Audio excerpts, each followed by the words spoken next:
Listo. Bueno, reciban todos y todas un cordial saludo. Hoy 19 de agosto de 2020 nos encontramos en nuestra reunión, en nuestra clase, en nuestro encuentro semanal de los miércoles, 8 de la mañana, un día un poco nublado en Pasto, hace un poco de frío, así que tengan café, estén abrigados. No sé desde dónde más nos escuchan esta mañana. Les enviamos un fuerte abrazo. Estamos pasando por situaciones convulsionadas, el mundo está en caos y para ello esta semana han pasado una serie de acontecimientos pues que nos han trastocado el asombro, nos han tocado las sensibilidades. Yo creo que son hechos bastante fuertes los que pasan en la región. Tuvimos la semana pasada inclusive el deceso de la hermana rectora, ahora pasa pues todo lo de la región con los estudiantes del municipio cercano a Pasto. La pandemia continúa, hay unas esperanzas de algunas vacunas a nivel mundial, se están fabricando algunas de ellas, pero muchos de los analistas y especialistas en este tema plantean que el virus no se elimina con una vacuna, el virus convive con nosotros, la vacuna lo que hace es tratar de disminuir la probabilidad de contagio. Es como cuando descubrieron la cura contra el dengue o la malaria. No desapareció el dengue ni la malaria, sino que hay un antídoto para disminuir la probabilidad. No se puede disminuir o desaparecer un ser vivo. Ustedes ya saben, un principio de la física es que la materia no se destruye, sino que se puede transformar o se puede combatirla de otra u otra forma. Así que pasan muchas cosas en este mundo y ante esta convulsión, yo creo que la, la intención de seguir formándonos, de seguir aprovechando los procesos, me parece pertinente. Ustedes se están formando ya para una nueva generación, para un nuevo mundo. Yo creo que debemos entender también que ustedes van a ser psicólogos y psicólogas que saldrán en el 2024 tal vez, y hay que entender cómo va a estar ese nuevo mundo, cuáles van a ser los nuevos órdenes, las nuevas lógicas, porque el mundo como lo conocíamos difícilmente va a volver a su estado, ¿no? Entonces es un redireccionamiento del mundo y psicológicas. Me parece importante que se mantengan informados, que mantengan mirando noticias, qué está pasando en el mundo de la psicología, qué pronostican los investigadores de ecológica respecto a los cambios, ¿no? En las perspectivas, a los cambios de mentalidad que trae este nuevo.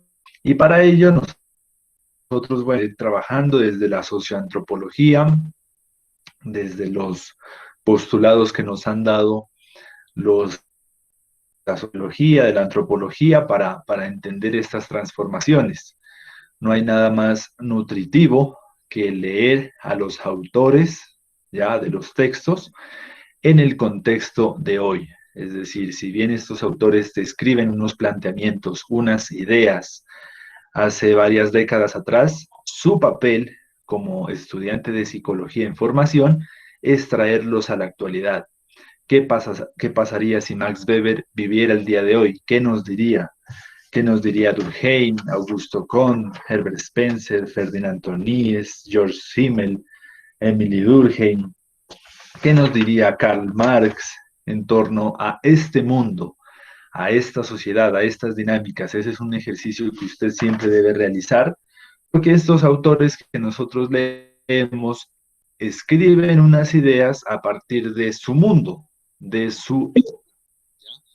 Por ahí podemos ver que algunos de ellos son de finales del siglo XIX, mediados del siglo XIX, otros del siglo XX, y hacen estas reflexiones de la sociedad a partir de su realidad.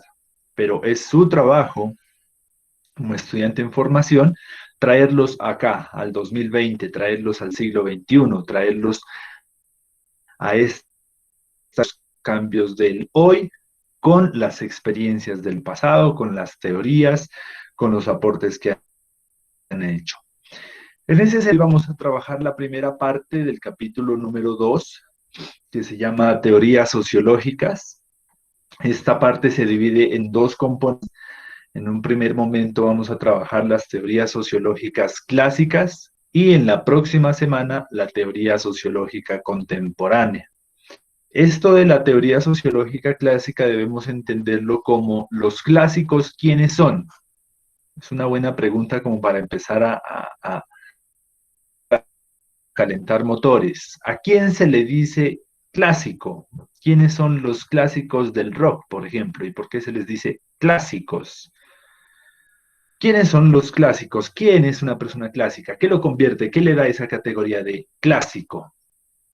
¿Quién nos podría dar algunas ideas? ¿A qué se le Pues denomina clásico? creería que son los como las personas que aportan en el ámbito de la psicología desde, no sé, algún punto nuevo, por decirlo así, pero desde un inicio, como dándole un aporte desde un inicio. Juliana, ¿te gusta el rock? Más o menos. Más o menos. ¿Quién considerarías que es una banda clásica del rock? Los Kiss. Kiss, Mercury, Guns N' Roses. Pero miren que estas bandas no fueron las que se inventaron el rock. Ya, inclusive muchas de ellas aparecen en los 80, en los 90, qué sé yo, pero no son los primeros. Hay una tendencia a creer que los clásicos siempre fueron los primeros.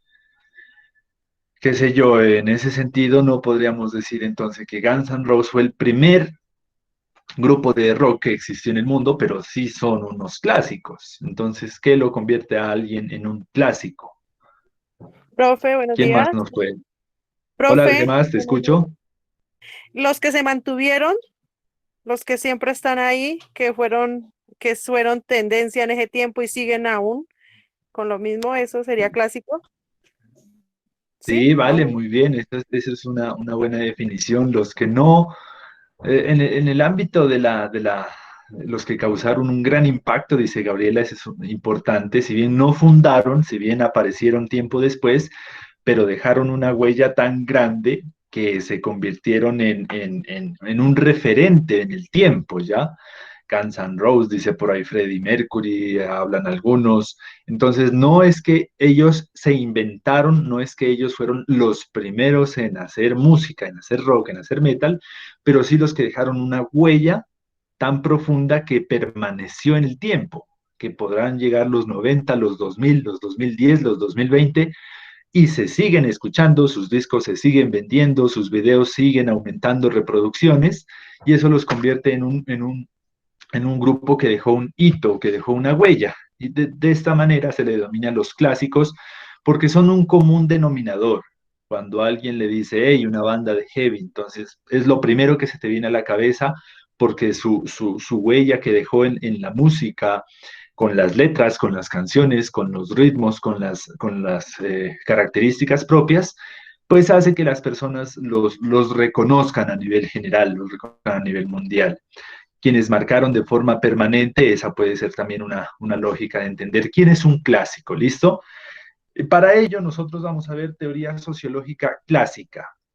Vamos a hablar de Weber, Augusto Comte, Durkheim, que si bien, como sabemos, no son los primeros en pensar la sociedad, los primeros están en los griegos, en Heródoto, en Platón, en la Edad Media y todo lo demás, pero sí son unos sociólogos que lo que dijeron perduró en el tiempo.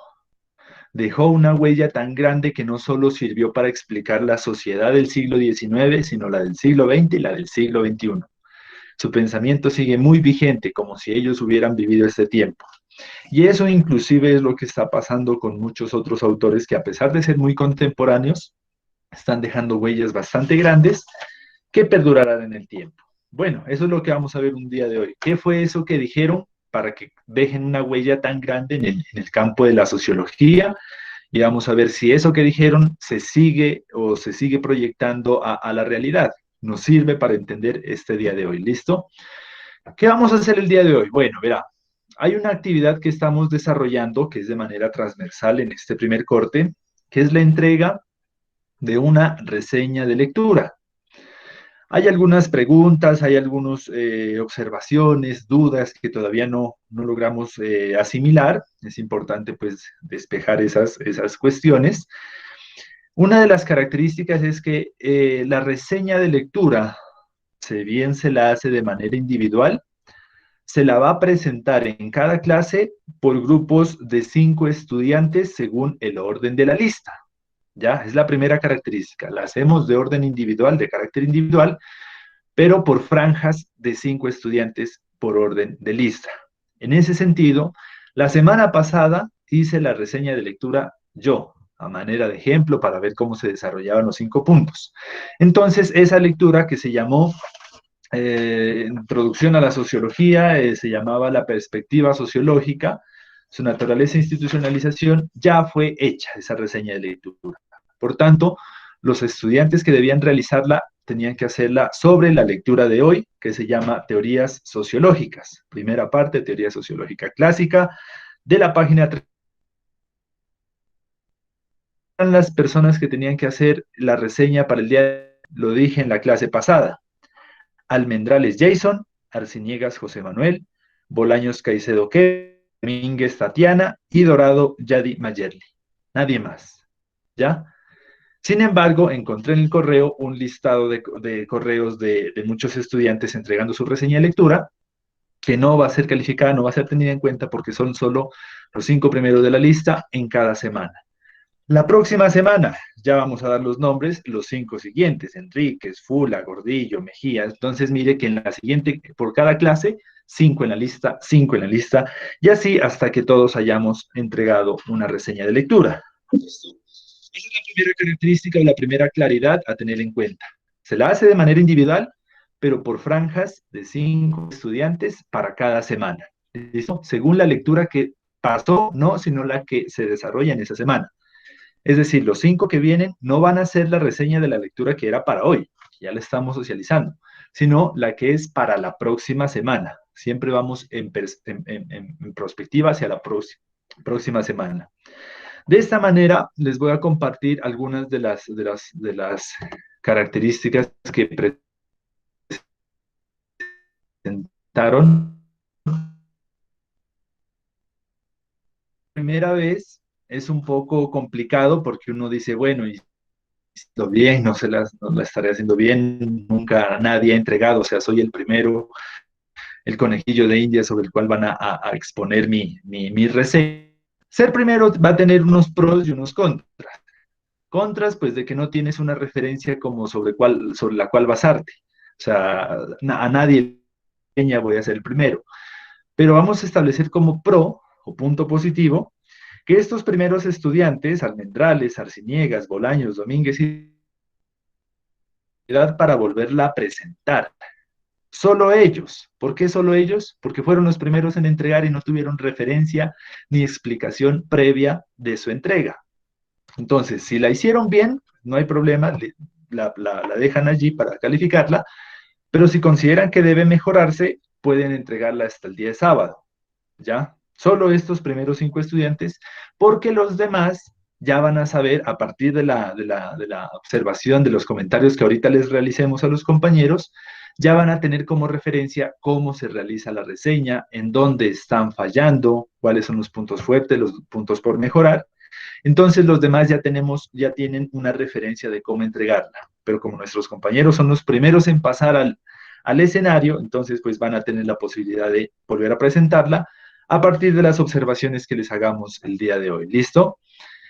Entonces, vamos a ver cómo van esas entregas. ¿Hasta ahí alguna pregunta? ¿Sí entendemos entonces quiénes entregan la reseña de lectura?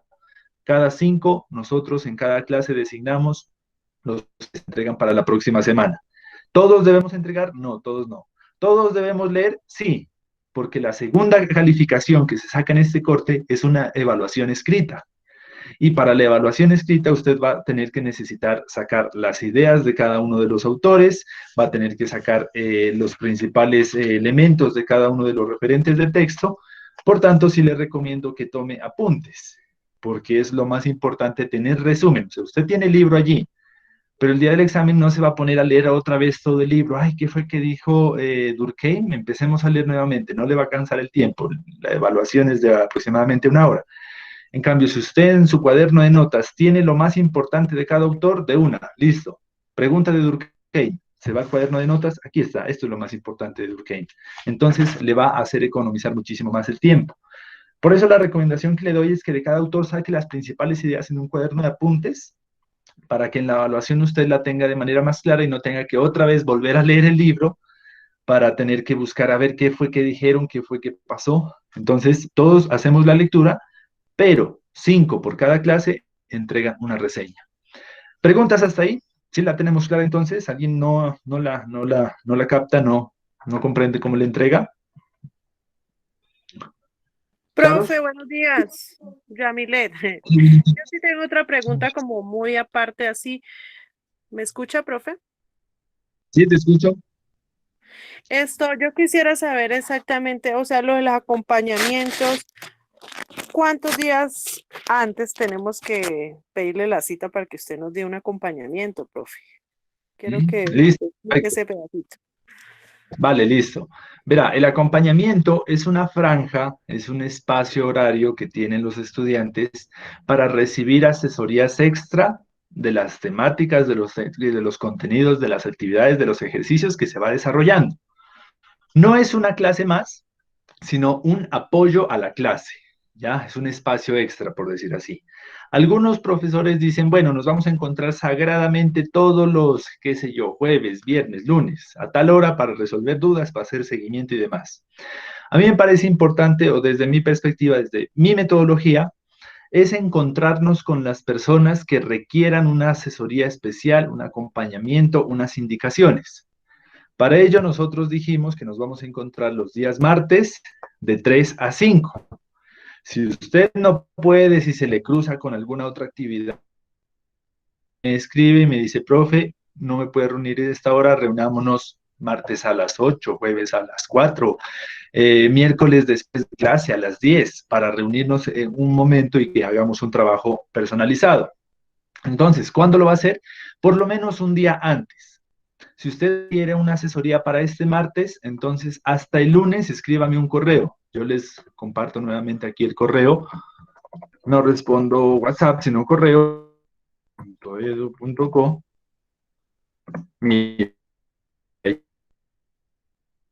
Para que usted me escriba y me diga, profe, reunámonos este martes, no estoy entendiendo a este señor Don Marx, no estoy entendiendo esto de la teoría sociológica clásica, no entiendo cómo se hace una reseña.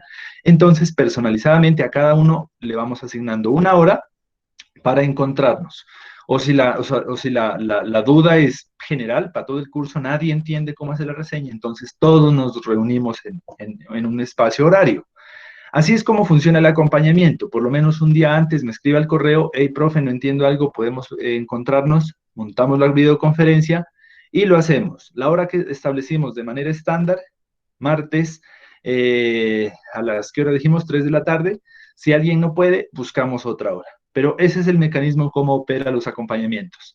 ¿Es obligatorio? No, pues si usted entendió cómo se hace una reseña, si usted entendió la lectura, si usted entiende lo que dice el texto, pues no necesita asesorías de más. Usted está todo muy bien, sus notas están bien, su reseña está bien. Pero si usted tiene dificultades, ahí es donde necesita un acompañamiento adicional. ¿Sí me hago entender, compañera?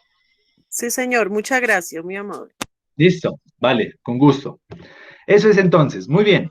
Vamos a iniciar entonces a hacer dos cosas, la revisión de las reseñas de los compañeros y vamos chequeando cuáles son los apuntes de la lectura para ir revisando si hicieron una reseña completa con todas las ideas de los autores.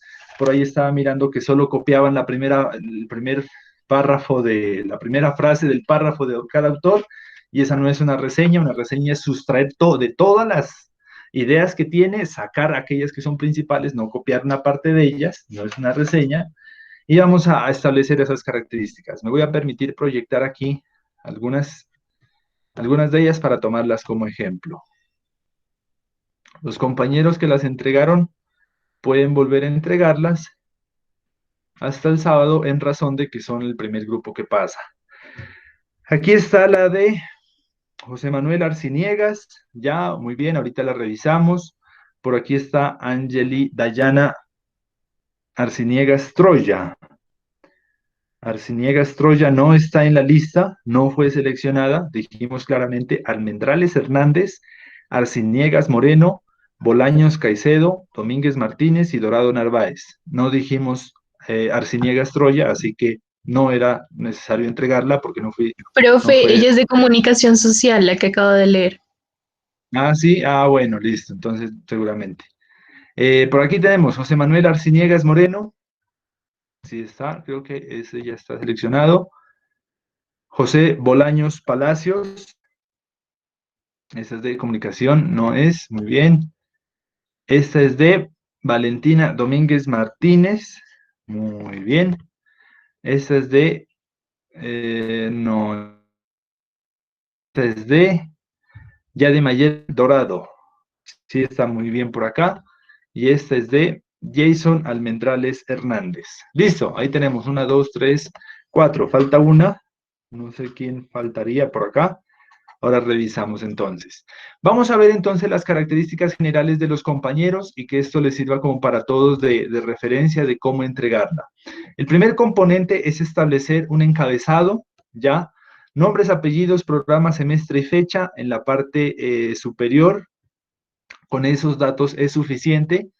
Punto para aquí, para Jason Almendrales. No es necesario toda una página de presentación, otra subpágina de subpresentación. No es necesario, o sea, no es lo que nos están pidiendo. Si la reseña te dice que en 4 renglones digas tus nombres, el programa, el semestre y la fecha, eso es lo que te piden y eso es como lo están entregando. Por acá también, Valentina Domínguez, no te estamos pidiendo hoja de presentación, su presentación, dedicatoria, agradecimiento, sino en una esquinita, el encabezado. Por acá lo tiene muy bien, nombre, programa, semestre y fecha, con eso es suficiente. El primer punto tiene que ver la referencia bibliográfica, que es tomar en formato APA los datos de la lectura que nosotros realizamos. El texto de Rodríguez y Díaz Martínez, Introducción a la Sociología. Vamos a ver por acá los compañeros. José Antonio Díaz Martínez. Aquí están los datos, pero esto no es formato APA. Este es el trabajo de Jason Almendrales. ¿Estos son los datos? Sí. ¿Esto es formato APA? No. No tendrías el punto porque aquí dice la referencia bibliográfica en formato APA. Rodríguez, Rosa María y Díaz Martínez, José Antonio, 2018, Introducción a la Sociología. Es una cuestión así, mira, escrita como una referencia, como cuando uno va a citar un documento.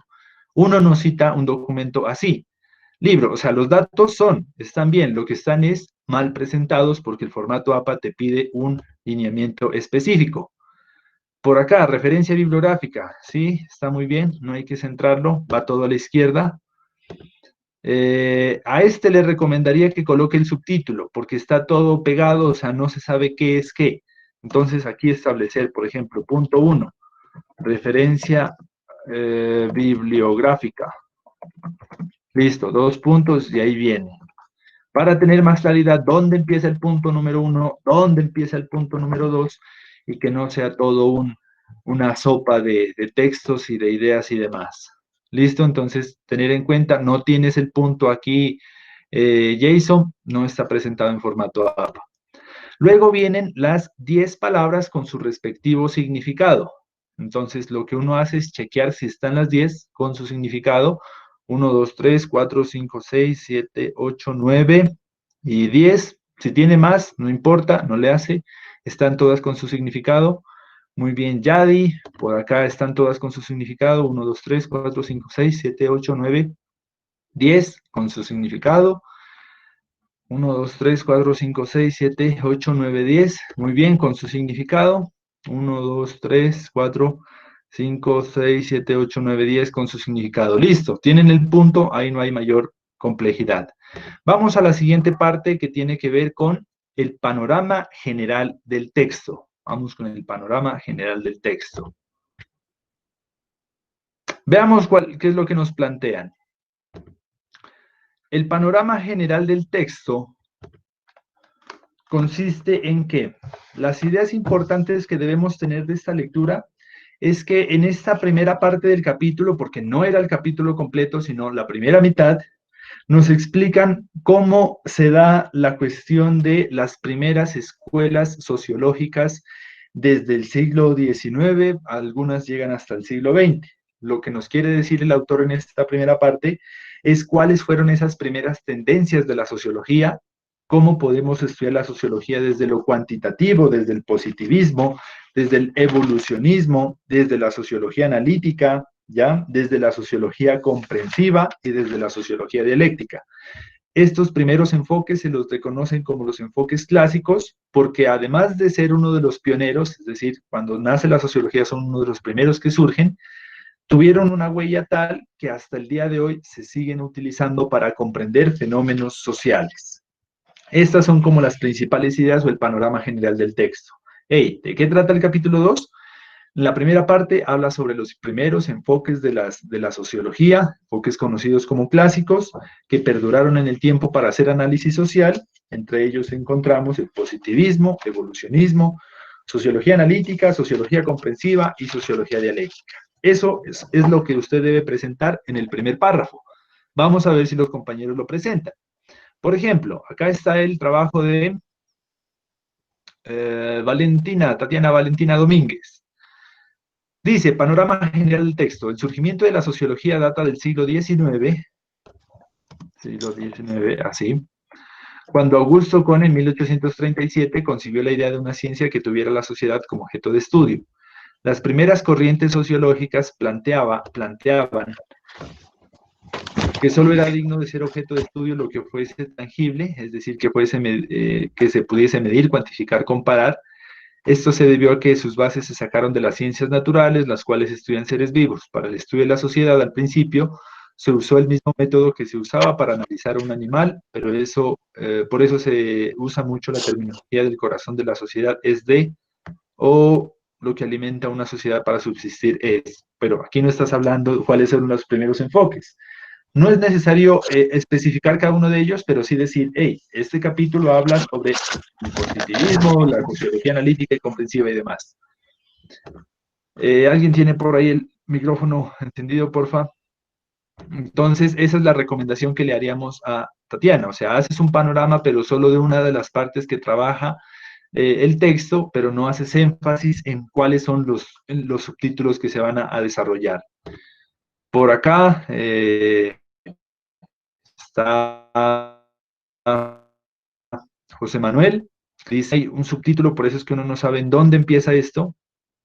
Entonces es importante ya aquí poner punto número 3, panorama general del texto. Panorama general del texto. Siempre utilice subtítulos para diferenciar, para dividir las ideas como tal. En este capítulo se presenta capítulo. Del libro se presentan las diferentes corrientes de la sociología, que desde su evolución, las diferentes condiciones sociales del hombre y el desarrollo del pensamiento ha surgido a lo largo de la historia. Diferentes. Redacción.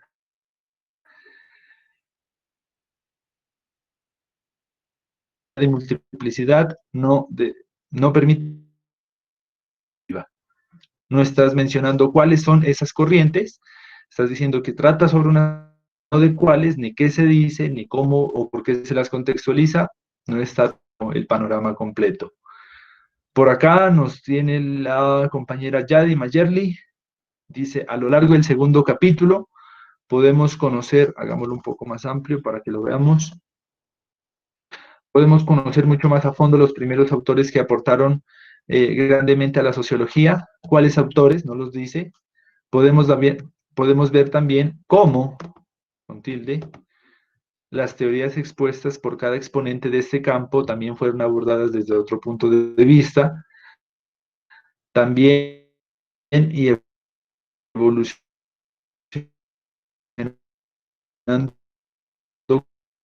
con el paso del tiempo, pero que cada una de ellas fue importancia para la ciencia que hoy conocemos.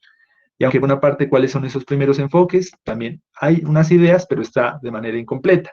En ese sentido, se llevaría medio punto, porque así como los compañeros dan unas ideas de qué trata el texto, pero no nos están enfatizando específicamente, hey, este capítulo trata sobre los enfoques, sobre las escuelas sociológicas clásicas, están hablando del positivismo de Comte, del evolucionismo de Spencer, de la sociología analítica de Simmel, Durkheim, de la sociología comprensiva de Weber, de la sociología dialéctica de Marx. Esas son las ideas claras que debe tener este punto. Aquí, la idea o eje central en mi caso, diría como hay varios representantes de este tema acerca de la sociología, entre ellos, Marx, Weber, Durkheim, y los demás. Ellos tenían diferentes teorías. ¿Cuáles? ¿Cuáles teorías? ¿Cómo se llaman esas teorías? Pero en sí todos hablaban de lo que les parecía que era la sociología y cómo se creó. Lo mismo, o sea, tienen unas ideas generales, vagas, pero no se especifica de qué trata el texto, cuáles son esos componentes centrales. Entonces, miren todos las reseñas que hemos examinado hasta ahora se llevan el medio punto porque no presentan de manera definida cuáles son los diferentes componentes de los cuales trata el texto, que como les dije, tiene que hacer alusión a los subtítulos o a los enfoques o a los autores o a las escuelas que se van a trabajar a manera general en toda la obra. De ese sentido, pues vamos ya sacando los puntos de cuánto va teniendo cada uno de ellos, ¿ya? Aquí se ganan el 0,5. Luego vamos a la división de subtemas. Miren este sí está mundial. La división de subtemas tiene que decir lo siguiente, primero tiene que hablarnos un poco de la gestación de la teoría de la sociología, cómo fue la gestación de esas primeras enfoques o de esas primeras escuelas, tiene que hablarnos un poco de la incidencia de las ciencias naturales, pero para el mundo social, de cómo se trató de comprender, luego tiene que hablarnos del positivismo. ¿Qué hizo Augusto Comte? La ley de los tres estados, que fue el teológico, abstracto, positivo. Luego tiene que hablarnos del evolucionismo de Spencer, del darwinismo social. Tiene que hablarnos de Ferdinand Tönnies, las diferencias entre qué es comunidad, qué es sociedad. Tiene que hablarnos de George Simmel en torno al método del estudio sociológico, descripción, clasificación, análisis, explicación. Tiene que hablarnos sobre Emily Durkheim, sobre qué es un hecho social, qué es una institución social, cuáles son las reglas del método sociológico, cuáles son las formas de solidaridad, qué tiene que ver esto del suicidio que habló Durkheim. Tiene que hablarnos de Max Weber, él nos habla un poco de la realidad o de la subjetividad como también un foco de estudio de la sociología. Tiene que hablarnos de Marx, del frente político y del frente económico para estudiar lo social. Todo eso tiene que estar en el punto número 4.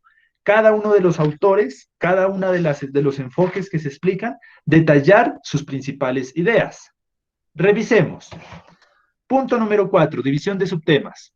En este caso, si dividimos los temas y se profundiza cada tema en cada personaje, se puede sacar una idea principal con todas las propuestas que hace cada personaje y se las puede unir y mirar como si en realidad, en realidad y quien tiene la mejor idea acerca de la sociología. Punto.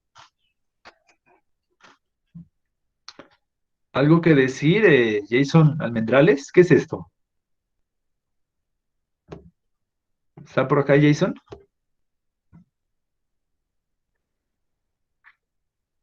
Bueno, al parecer tampoco es...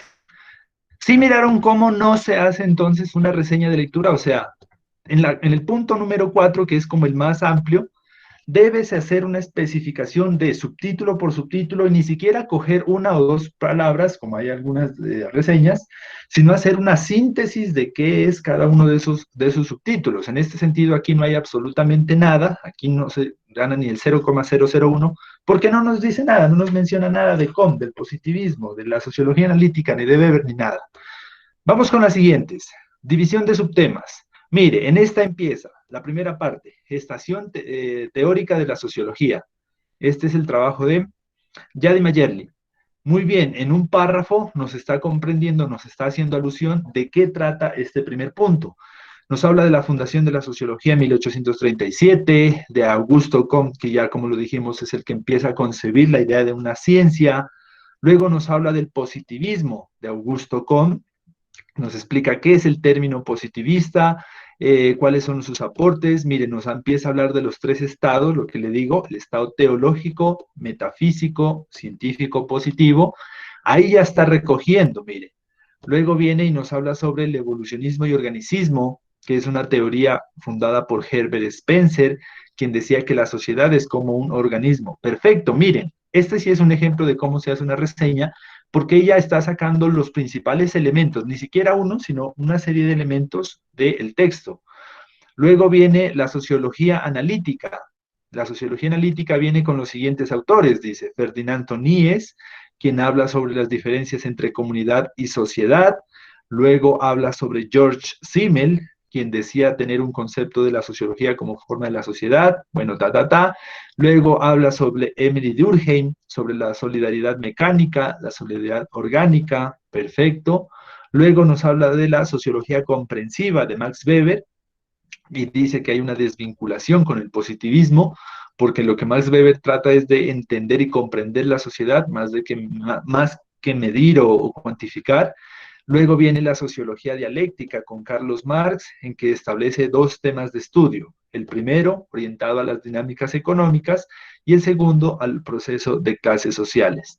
Perfecto, esta reseña está muy, muy bien elaborada, porque trabaja cada uno de los componentes del texto. Está por aquí, su autora, Yadi Mayerly Dorado, ¿está por acá? Sí, profe, buenos días. Es que tengo, el internet me está sacando a cada ratico de la clase. Ah, ya. Vale, no hay problema. Tienes un punto excelente. Esa es la forma en cómo se desarrolla la reseña para los otros compañeros, para que vayamos mirando cómo tú vas trabajando cada autor, cada escuela en cada uno de los subtemas, y no como lo hace el compañero que en 1, 2, 3, 4 renglones y pedacito te habla de manera general y no te está hablando absolutamente de nada. Entonces, tengan en cuenta cómo construye la compañera esta reseña para ponerla como un referente a cómo desarrollar las próximas. Veamos los demás compañeros. Por ejemplo, aquí está el trabajo de Valentina Domínguez. Trabaja en un primer momento el primer subtítulo, la gestación teórica de la sociología, muy bien. El positivismo de Augusto Comte habla sobre los tres estados de análisis en la sociedad, teológico, metafísico y demás, muy bien. Habla sobre el evolucionismo y organicismo de Herbert Spencer, saca esas ideas de qué tiene que ver la evolución o el organismo como análisis para la sociedad. Habla sobre Ferdinand Tonies, Simmel y Durkheim. Aquí me parecería importante diferenciar cada uno, ¿no? O sea, mira, Valentina, aquí estás haciendo en un solo texto tres autores, y lo que tienes que sacar es, bueno, ¿qué dice por una parte Tonies? ¿Qué dice en otro párrafo Durkheim? ¿Qué dice en otro párrafo Simmel? Entonces aquí lo que estás haciendo es en un solo párrafo hablando de los tres, pero sí es importante que logres hacer una diferenciación en el espacio. Aquí está lo de Max Weber y aquí está lo de Carlos Marx. Eso está muy bien. Este también es un buen trabajo, salvo con la especificidad de lograr diferenciar más los autores. Y vamos con con el trabajo de José Manuel. Nuevamente, bueno, está trabajando aquí el subtítulo de la gestación teórica de la sociología. O sea, no te olvides, como te digo, José Manuel, tratar de dividir los puntos, los párrafos. Este es el punto número 4 y se llama división de subtemas. La gestación teórica de la sociología nos está hablando un poco sobre los elementos, muy bien. Aquí es donde uno no sabe en dónde empieza el otro, o sea, esto es un trabajo muy desorganizado, completo sí, pero desorganizado. Aquí empieza la gestación teórica de la sociología. Debe haber un segundo subtítulo que se llame positivismo. ¿Dónde está? No se lo ve. Otro segundo subtítulo, aquí alcanzo a ver algo de evolucionismo, pero no como un subtítulo, claro, que se logre notar. Si puedes más grande, mejor, para que quede mucho más específico. Hey, aquí empieza el siguiente subtítulo. Porque esto es una mezcla de todo y eso dificulta la lectura de los elementos. O sea, tendría que ponerse a buscar el lector más que encontrar una claridad de esos componentes. Y aquí hay otro elemento que presenta José Manuel, y es que él hizo la reseña para la próxima semana. No sé cómo interpretarlo, como un descuido o como querer hacer algo más allá. O sea, hace cosas que no le pidieron hacer. En ningún momento dijimos que vamos a trabajar esta parte del capítulo, perspectivas teóricas contemporáneas. Pues no te lo hago válido, pero también es una cuestión de descuido de no saber, hey, si te dicen de la página 37 a la 54, es porque es de las 37 a las 54. Entonces hay que tener una interpretación más clara de las instrucciones, más allá de esta situación. Y por último, establecer, bueno, unas ideas, unas preguntas que ahorita las revisamos. Muy bien, vamos a ver. Dejemos aquí presentar un momento para examinar cada uno de los subtemas. Ya miramos entonces cómo los compañeros fueron realizando la reseña de lectura, ya fuimos viendo cómo cada uno de los puntos debe estar muy bien identificable, muy bien compuesto de cada uno de esos elementos. Quisiera que hablemos un poco de esas características que mencionábamos muy brevemente. ¿Qué es eso de positivismo, de evolucionismo? Que tengamos claro cuáles son esos elementos, porque seguramente de aquí salen muchas preguntas para la evaluación. Así que muy atentos, porque de aquí sale mucha información importante. Ya vamos a sacar como lo más relevante de estos elementos, para que usted, les recomiendo, tome apuntes, saque sus principales aspectos que le van a ser de mucha utilidad en la evaluación escrita. Entonces, en esta primera parte del capítulo, lo que estamos tratando son algunos enfoques clásicos de la sociología, ¿ya? Cada uno de esos enfoques nos dan herramientas, les dan herramientas a usted como futuro psicólogo o psicóloga para tener una comprensión de la sociedad, como dijimos en la anterior clase, no desde su subjetividad, no desde su emocionalidad, sino desde un referente académico, científico, objetivo, neutral, que le permita, más allá de sacar juicios de valor, explicaciones de lo que pasa en el mundo social. Esa fue la clase que tuvimos en la semana pasada. ¿Cuáles son esas comprensiones? ¿Cuáles son esas formas de mirar la sociedad? La primera forma de ver la sociedad es desde el enfoque positivista. ¿Listo? El enfoque positivista, como lo dice Augusto Comte, se basa sobre lo empirista, lo evidenciable y lo no supersticioso. Es decir, si usted va a ver a la sociedad desde un enfoque positivista, necesita números, necesita pruebas, necesita elementos que le permitan a usted entender las situaciones sociales, no desde una subjetividad, dice Comte, sino desde una evidencia. Claro ejemplo de ello es el uso de estadísticas para analizar problemas sociales. No es lo mismo decir, es que en Colombia hay pobreza. El enfoque positivista, ¿qué te dice? A ver cuántos pobres son. ¿A quién le decimos pobre?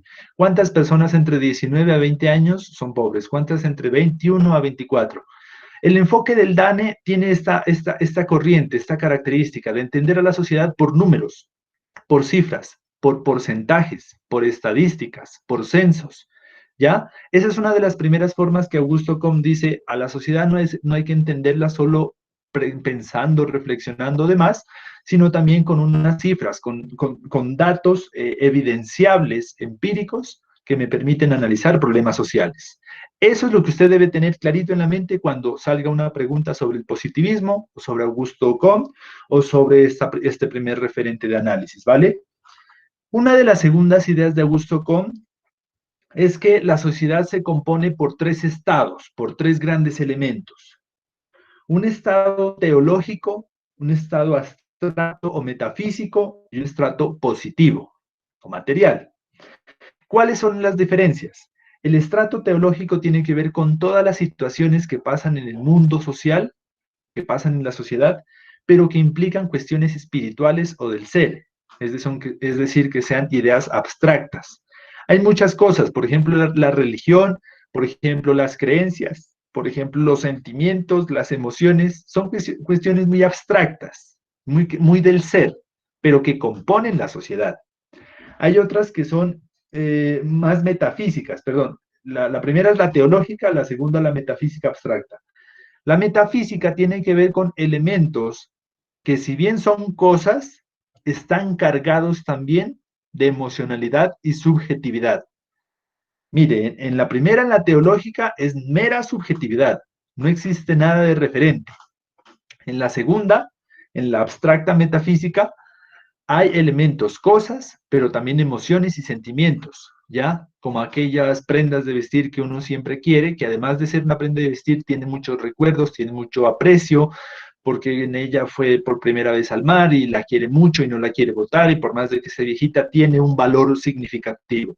Eso es un elemento metafísico porque hay cosa y emocionalidad, objeto y sensaciones y sentimientos. En la primera es pura sentimiento, subjetividad, no hay nada material. Y en el tercer estado están los elementos, dice, positivos, las cosas netamente materiales, sin un valor significativo ni simbólico, sino netamente materiales. Que si se pierden, pues se compra otra y ya. Que si se daña, pues se hace daño a la basura y ya. Entonces son cuestiones mucho más materiables, son bienes más tangibles, que no tienen o no están cargadas de simbolismos ni de subjetividades. Esos son los tres estados que plantea Comte, que existen en la sociedad, que conviven, y que él plantea que la sociología debe estudiar o debe enfatizar en aquello que es lo material, perdón, lo que se puede tocar, lo que se puede medir, cuantificar, lo que se puede demostrar. ¿Sí estamos claros entonces en qué es el positivismo y qué es esto de los tres estados de Augusto Comte? ¿Preguntas sobre este primer enfoque? ¿Dudas? ¿Están por acá?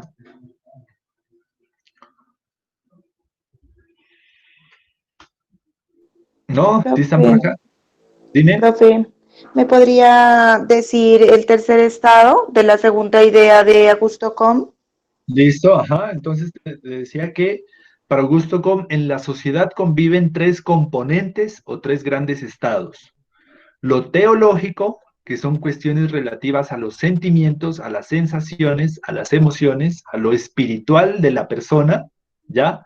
Teológico. Lo segundo, abstracto o metafísico, que es una combinación entre cosa, pero también un valor simbólico, ¿ya? Entonces, es aquella prenda que también nosotros la queremos mucho porque nos recuerda algo, que es aquel detalle que me lo regaló mi mamá, que por más de que sea una cajita, para mí es muy especial porque me la regaló con mucho amor. Entonces, mira cómo es la combinación entre un objeto, pero también un sentimiento, una subjetividad, una emoción. Se fusionan en el segundo estado. Y el tercer estado son los elementos materiales, el estado positivo. Son elementos materiales que son tangibles, pero que no representan un valor para la sociedad. Una piedra, un lapicero, a menos de que se lo haya regalado a alguien muy especial, son meras cosas, el mundo de las cosas. Esos son los tres estados que conviven en la sociedad. Las cosas con valor y los valores, las sensaciones y subjetividades. ¿Listo? Esa es la combinación de los tres estados que hace Comte. Y que Comte dice, hey, la sociología debe centrarse en las cosas, en analizar el mundo de cuántos somos, cuántas personas son pobres, cuántas personas son ricas, cuánto le pagan a usted, cuántos años tiene. Entonces miren que es mucho desde lo cuantitativo. Ejemplo, los análisis, los estudios que realiza el DANE. Ellos nunca en una entrevista le van a preguntar a uno, hey, ¿usted cómo se siente? ¿Está deprimido? Venga, hablemos, charlemos. Ellos únicamente cuantifican. Tantas personas están con estrés en Colombia. El año pasado se murieron 500 personas. 23 de ellas se suicidaron. ¿Por qué? No sé ni me interesa. Se suicidaron y punto. Son un número más en los registros, en las estadísticas. Esa es una sociología muy comtiana, muy positivista, de querer analizar más que todo lo medible, lo cuantificable, lo que incorpore un número, más allá de el ser, el sentir, la emoción como tal. Listo. Vámonos al segundo paso. La segunda enfoque es el evolucionismo y organicismo. Idea principal. Herbert Spencer fue uno de los sociólogos que dijo que en la sociedad era como el mundo animal.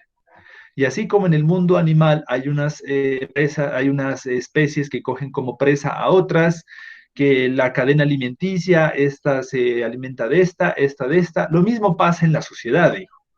Nosotros vivimos algo así como en una selva, pero de humanos, que también somos animales, dijo, pero que es una cuestión que la diferenciamos del mundo animal, en tanto nosotros tenemos un uso de razón, unos procesos más cognitivos. Pero la explicación que él le daba era la siguiente, que somos como un ser vivo, y un ser vivo necesita unas partes o unos elementos que funcionen determinada manera para que pueda desarrollar una actividad el cuerpo a nivel general. Ejemplo, en un cuerpo humano, decía Herbert Spencer, necesitamos algo que se llama estómago, algo que se llama hígado, algo que se llama pulmones, algo que se llama cerebro. Y cuando juntamos todo esto, funciona el cuerpo humano.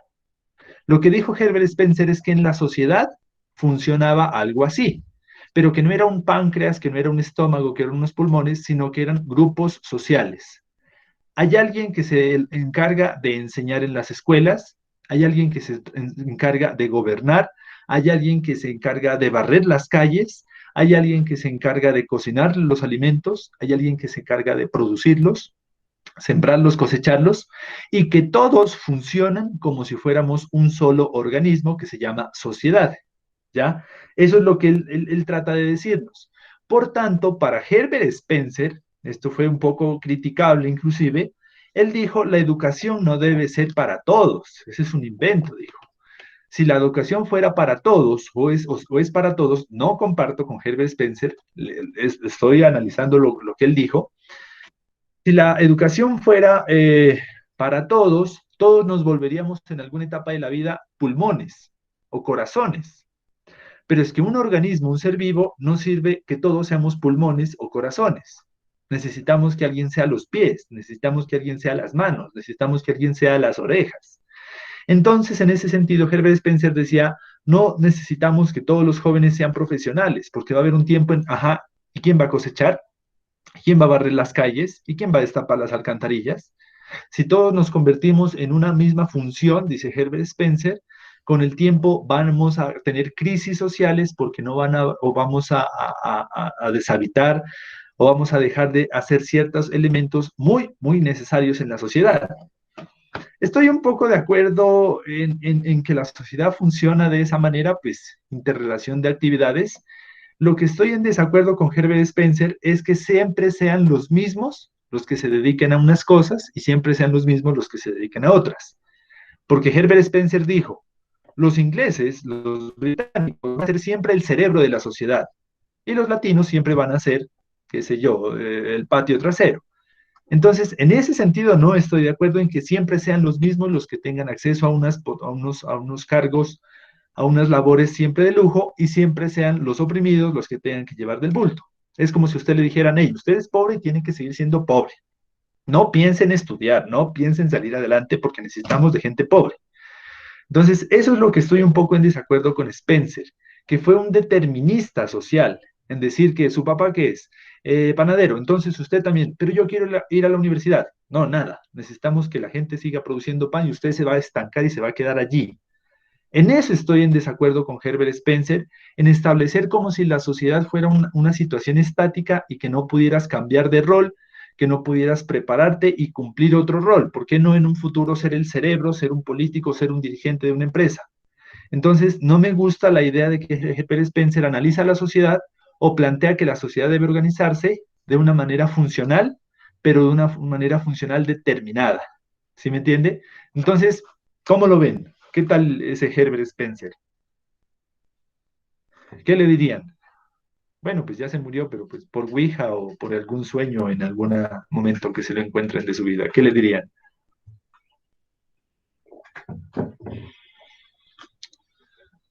¿Qué pailas? ¿Por qué pailas? O sea, el análisis que él da es pertinente, dice, es que necesitamos gente que trabaje el campo.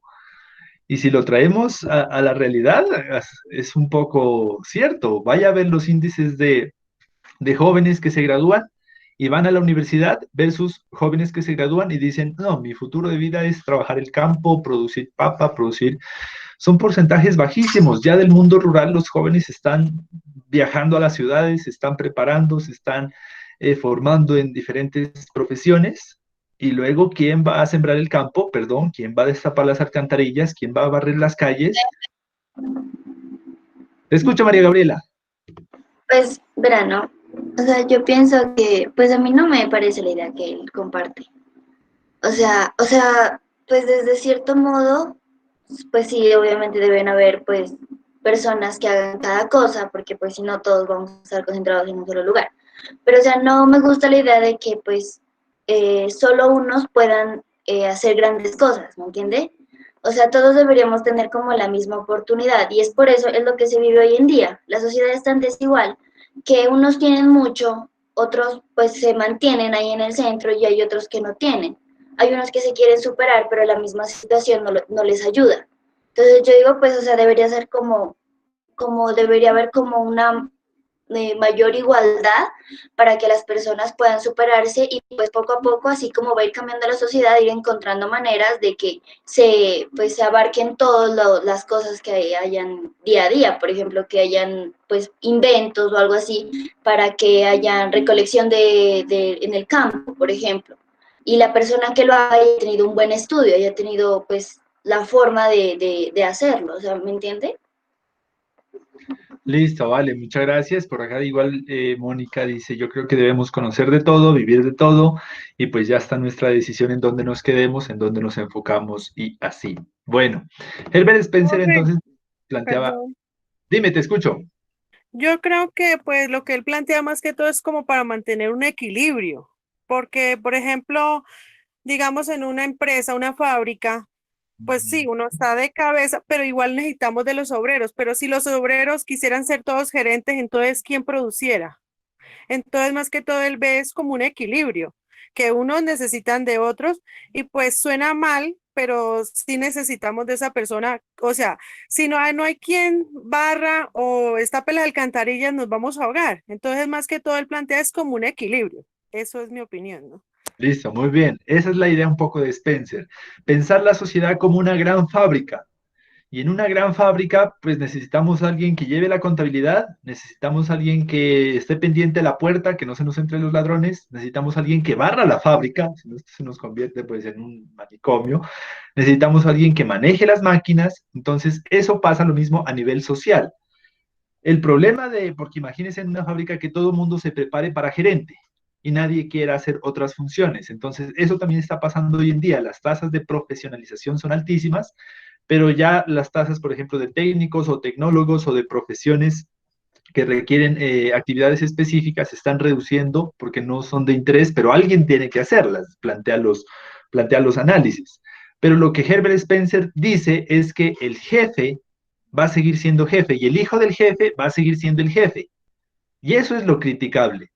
Que si usted es, por ejemplo, la que está pendiente de la puerta, su hijo va a seguir estando pendiente de la puerta y su hijo y su siguiente generación en el mismo oficio, en la misma actividad, y no te da la posibilidad de por qué no el hijo de la señora que servía los tintos sea el futuro gerente, que es también pensar otras posibilidades de ascenso social y no de determinismo, de decir, no, pues como nací pobre, mi futuro es seguir siendo pobre y como Herbert Spencer dice que necesitamos este equilibrio, pues nada, tengo que seguir cumpliendo mi función. Entonces, por eso es un poco criticable la postura, pero pues también es válida en este sentido. Hay una pregunta que siempre surge y bueno, ¿quién tiene la razón? ¿Quién tiene la verdad en todo eso? Todos esos enfoques tienen un poquito de razón y un poquito de crítica. Augusto Comte es muy verídico en decir, es que necesitamos estadísticas, es que necesitamos saber cuántos somos, qué edad tenemos, de qué nos estamos muriendo, pero no todos son números. Hay también subjetividades, sentimientos, emociones que también requieren. Entonces, mire que tiene pros y contras. Herbert Spencer, sí, la sociedad necesita de diferentes funciones, necesita de grupos sociales que desarrollen ciertas actividades. Bien, Herbert Spencer. Contra, eso no significa que tú tengas ya determinada una vida o una situación o un rol en la sociedad y que te impida progresar o hacer otras actividades a partir de tus mismas potencialidades. Entonces, contra para Herbert Spencer. Nos vamos a la siguiente enfoque, se llama la sociología analítica. En este enfoque tenemos tres autores, tome nota de ello. El primero se llama Ferdinando Nies y lo que él hace es hacernos un poco la distinción entre la sociedad y la comunidad. Ese es un gran aporte que él empieza a hacer en el siglo XIX-XX.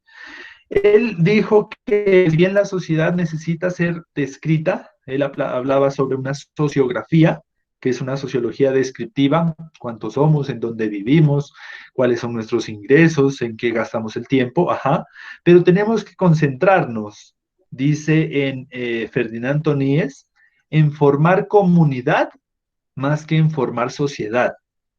¿Por qué razón? Porque la comunidad, dice él, tiene relaciones mucho más cercanas, mucho más fuertes, tiene lazos sociales mucho más unidos. Dice que la comunidad son vínculos que se crean entre las personas y esos vínculos inclusive pueden representarse en ayuda, en colaboración, mientras que una sociedad es las relaciones, como por decir, obligadas entre las personas. Yo lo saludo a usted porque es mi jefe y porque me paga, pero de resto, ¿qué? Usted me cae de patada.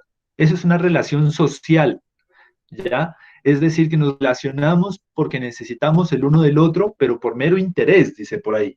Mientras que la comunidad se relaciona entre sí porque hay afectos, porque hay lazos que a mí me hacen ayudarlo a usted, porque yo lo aprecio a usted, ¿ya? No porque el contrato dice que tengo que ayudarlo y que tengo que presentar un balance. ¿Qué es lo que hace Ferdinand Toníes entonces? Punto para el examen. Hace una distinción entre una comunidad y una sociedad. Él dice que la comunidad son los vínculos naturales o espontáneos, los sentimientos de pertenencia a un grupo social y que pueden ser de tres tipos, dice. La comunidad de sangre, que puede ser una familia. ¿Yo por qué ayudo a mi hermano? En ninguna parte hay un contrato que diga que yo tengo que ayudarlo. No, pero hay una relación de sangre que me hace establecer una relación de comunidad entre familia. Nos ayudamos entre familia, no porque toque, sino porque hay unos lazos afectivos. Comunidad de sangre. Ejemplo, la familia, el clan, la tribu. Puede plantearse que muchas comunidades trabajan o operan de esta manera. La segunda, una comunidad de lugar. La comunidad de lugar tiene que ver, por ejemplo, con la vecindad, con los espacios que compartimos en común. Si viene el vecino y me dice que si por favor le puedo prestar, qué sé yo, una tacita de azúcar para su café, lo hago con todo gusto porque tenemos un lazo de comunidad de tipo vecinal. Somos vecinos, compartimos un mismo espacio y tenemos relaciones sociales que van más allá de yo no tengo por qué darle o yo le vendo el azúcar, que eso es una relación mucho más apartada. Entonces, la primera, comunidad de sangre, familia. Comunidad de lugar, que son las relaciones entre vecinos, las relaciones entre las personas que compartimos un mismo espacio, ¿ya? Y la tercera, dice Toníes, es una comunidad de espíritu, que son principalmente los lazos de amistad, los lazos de sentimiento. Si un amigo está mal, está pasando por un problema, lo ayudo. ¿Por qué? Diría Toníes. Porque hay un lazo comunitario, porque hay un lazo de establecer afectos, dice Toníes, de impulsos afectivos. Y eso nos hace una comunidad, un grupo pequeño. Entonces lo que Ferdinand Toníes hace es distinguir estas comunidades de sangre, de lugares o de espacio, de espíritu, de amistad, de sentimientos, con relaciones sociales. Son cosas muy diferentes, las relaciones comunales a las relaciones sociales. Porque la relación social, dice, es mucho más fría. Las relaciones sociales, dice por acá, son basadas en intereses. ¿Usted por qué me saluda a mí y yo por qué lo saludo a usted? Porque entre los dos hay un contrato de servicios, ¿ya? Usted paga una matrícula, usted recibe una formación y nada más. Lo que tenemos es una relación social, una relación de interés. Yo estoy aquí por un interés específico, usted está con un interés específico y cuando terminemos nuestros intereses, cada uno por su lado y listo, chao. En cambio, las relaciones comunales, los intereses van más allá. O sea, si me paga o no me paga mi amigo por ayudarlo porque se cayó, pues, o porque está despechado y hay que irlo a consolar, pues listo. Miren que es una relación comunal. No se olviden, esa es una muy buena pregunta de examen. ¿Cuáles son las diferencias entre relaciones comunitarias y relaciones sociales? Las comunitarias llevan afectos, llevan lazos de cercanía, de solidaridad, va a hablar más adelante Durkheim. Las relaciones sociales son más frías, más distantes. ¿Usted por qué habla con ese señor? No, pues porque es mi jefe, toca saludarlo, porque en el contrato dice que debo ser buena persona, pero de resto no.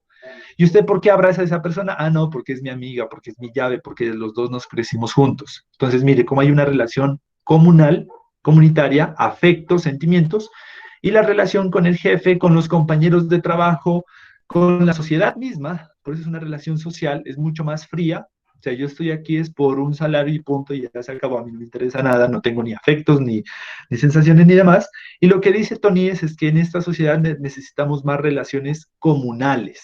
¿Por qué se llama comunales o por qué se llama comunidad? Por lo común. Te quiero, tú me quieres, yo te ayudo, tú me ayudas.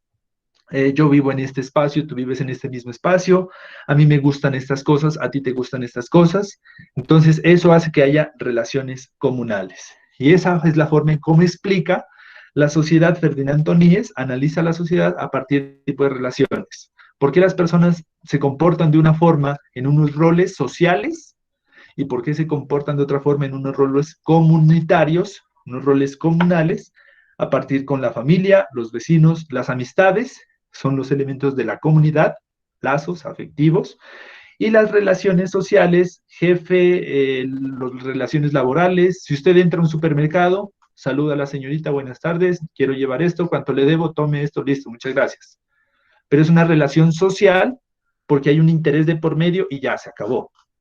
Distancia en la comunidad, más cercanía. Eso con este sentido, con el señor Ferdinand Tonies. El segundo es George Simmel. George Simmel lo que hace es establecer que la sociología, para analizar las formas de vida social, ese es uno de los primeros aportes de George Simmel. ¿Qué estudia la sociología? Las formas de vivir en sociedad. No hay una sola forma de vivir en sociedad, hay múltiples formas de vivir en sociedad, de actuar en sociedad, y lo que él hace es proponer un estudio a partir de 4 elementos. Si usted quiere hacer sociología, análisis social, tiene que primero hacer descripción de la situación o del fenómeno. Describa qué está pasando. Segundo, hacer una clasificación de esas situaciones. Entonces, hay un conflicto, listo, clasifiquémoslo. ¿De qué tipo es ese conflicto? ¿Es un conflicto verbal? ¿Es un conflicto heredado? ¿Es un conflicto espontáneo? ¿Es un conflicto a partir de intereses? Entonces, segundo paso. Tercer paso, analizar las causas y consecuencias del fenómeno de estudio. Ejemplo, ¿por qué se está produciendo este conflicto entre estos dos estudiantes? ¿Será que sus familias desde antes, tiempo atrás, son enemistadas? ¿Será que alguno tiene recursos y el otro no, y los sentimientos, sensaciones de envidia hace que generen el conflicto? Y tercero, explicaciones. Ya es explicar por qué se produce, y cuando hay explicaciones de por qué se produce, se puede intervenir. Entonces, resumen, punto para examen. George Simmel nos hace una comprensión de la sociología, nos hace entender que la sociología es una ciencia que estudia fenómenos sociales, conflictos, relaciones de disputa, qué sé yo, de desigualdades y demás, a partir de 4 pasos, por decir así. ¿Quiere hacer un análisis social?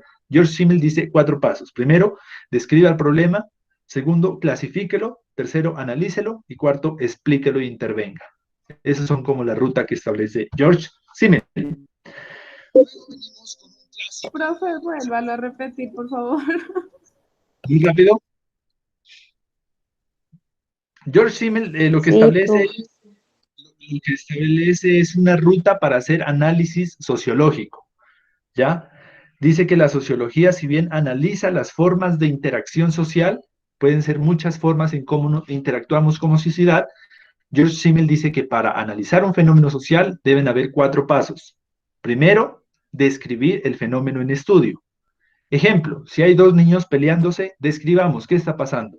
No, uno de los niños le está quitando las cosas, le pone zancadilla, lo maltrata, le pega. Describa siempre el fenómeno. Esa es la primera parte, el primer paso para hacer un análisis social según George Simmel. Segundo paso, clasificarlo. Es decir, ¿qué tipo de agresiones se está presentando? En este ejemplo, ¿no? ¿Qué tipo de agresión es? ¿Es verbal? ¿Qué tipo? ¿Es violenta? ¿Es agresiva? ¿Es física? ¿Es emocional? ¿Qué repercusiones está teniendo el otro chico? ¿Repercusiones físicas? ¿Se está golpeando? ¿Moretones? ¿Repercusiones emocionales? Eso es clasificar un problema. Es distinguirlo de a qué categoría, a qué familia, a qué tipo pertenece ese fenómeno social. Segundo paso. Tercer paso, analizarlo. Analizarlo tiene que ver un poco con por qué lo hace, con qué interés lo hace. Ah, no, es que la familia de él está disgustada con la familia del otro chico, entonces eso es una de las razones que motiva a que se presente este tipo de conflicto en el ambiente escolar. o no, es que él le quitó la novia, o analizar por qué se está produciendo. Y el último, el cuarto paso, es explicar la situación para intervenir. Entonces, cuando ya explicamos, ya sabemos por qué lo hace, ya sabemos qué le está generando, ahora sí ya podemos hacer una explicación de la situación problemática que posibilite una intervención. Todo lo que necesitamos aquí es llamar a los padres de familia porque es un conflicto que viene desde las familias que está repercutiendo en un ambiente específico. Esos son los 4 pasos que según George Simmel te permiten analizar fenómenos sociales desde la vertiente sociológica. ¿Listo? Ahí está una síntesis del aspecto. Luego viene uno de mis favoritos, no, mentira, mis favoritos, bueno, sí, mi favorito es Durkheim y Max Weber. Emily Durkheim es un sociólogo que tuvo muchísimos aportes en la sociedad, en la sociología, es uno de los clásicos, o sea, porque lo que él dijo por allá en el siglo XIX es vigente hoy, 19 de agosto de 2020. Él explica lo siguiente. Primer aspecto de Emily Durkheim. La sociología estudia hechos sociales. Primer aporte de Emily Durkheim. La sociología estudia hechos sociales. ¿Qué es un hecho social? Emily Durkheim dice que un hecho social es aquella acción, es aquella manera de obrar, pensar, sentir exterior al individuo, pero que tiene un poder superior de tal manera que se impone a la voluntad de las personas. A ver, un hecho social es una manera de obrar, de pensar, de sentir exterior al individuo que lo hace obrar de tal manera que va más allá de sus voluntades. ¿Cómo entendemos esta definición de Durkheim? ¿Qué es un hecho social? Emily Durkheim decía que hay cosas que van más allá de la voluntad de los individuos. ¿Se acuerda que el primer día de clases yo le dije, ¿por qué esa persona, por qué esa madre de familia con un bebé de 3 meses está pidiendo monedas en el semáforo? ¿Por qué no se quedará en la casa viendo Netflix, viendo las novelas? ¿Por qué no lo pondrá al bebé en una cuna? ¿No le da una leche? ¿Por qué no comerán algo rico? ¿Por qué se irá a pedir monedas? Emily Durkheim te dirá, eso es porque aquí está pasando un hecho social. ¿Qué es un hecho social, señor Durkheim? Algo que está más allá de la voluntad de los individuos y esa cosa, porque eso puede ser una manera de hacer, una manera de pensar, una manera de sentir, va más allá de la voluntad de los individuos y hace que las personas hagan cosas, actúen de cierta manera, piensen de cierta manera, hagan de cierta manera, cosas que no es porque lo quieren, sino porque esa matriz, ese hecho social, los empuja a hacerlo. ¿Ya? Entonces, esa cosa para Durkheim se llama hecho social. Ejemplo de un hecho social, la pobreza.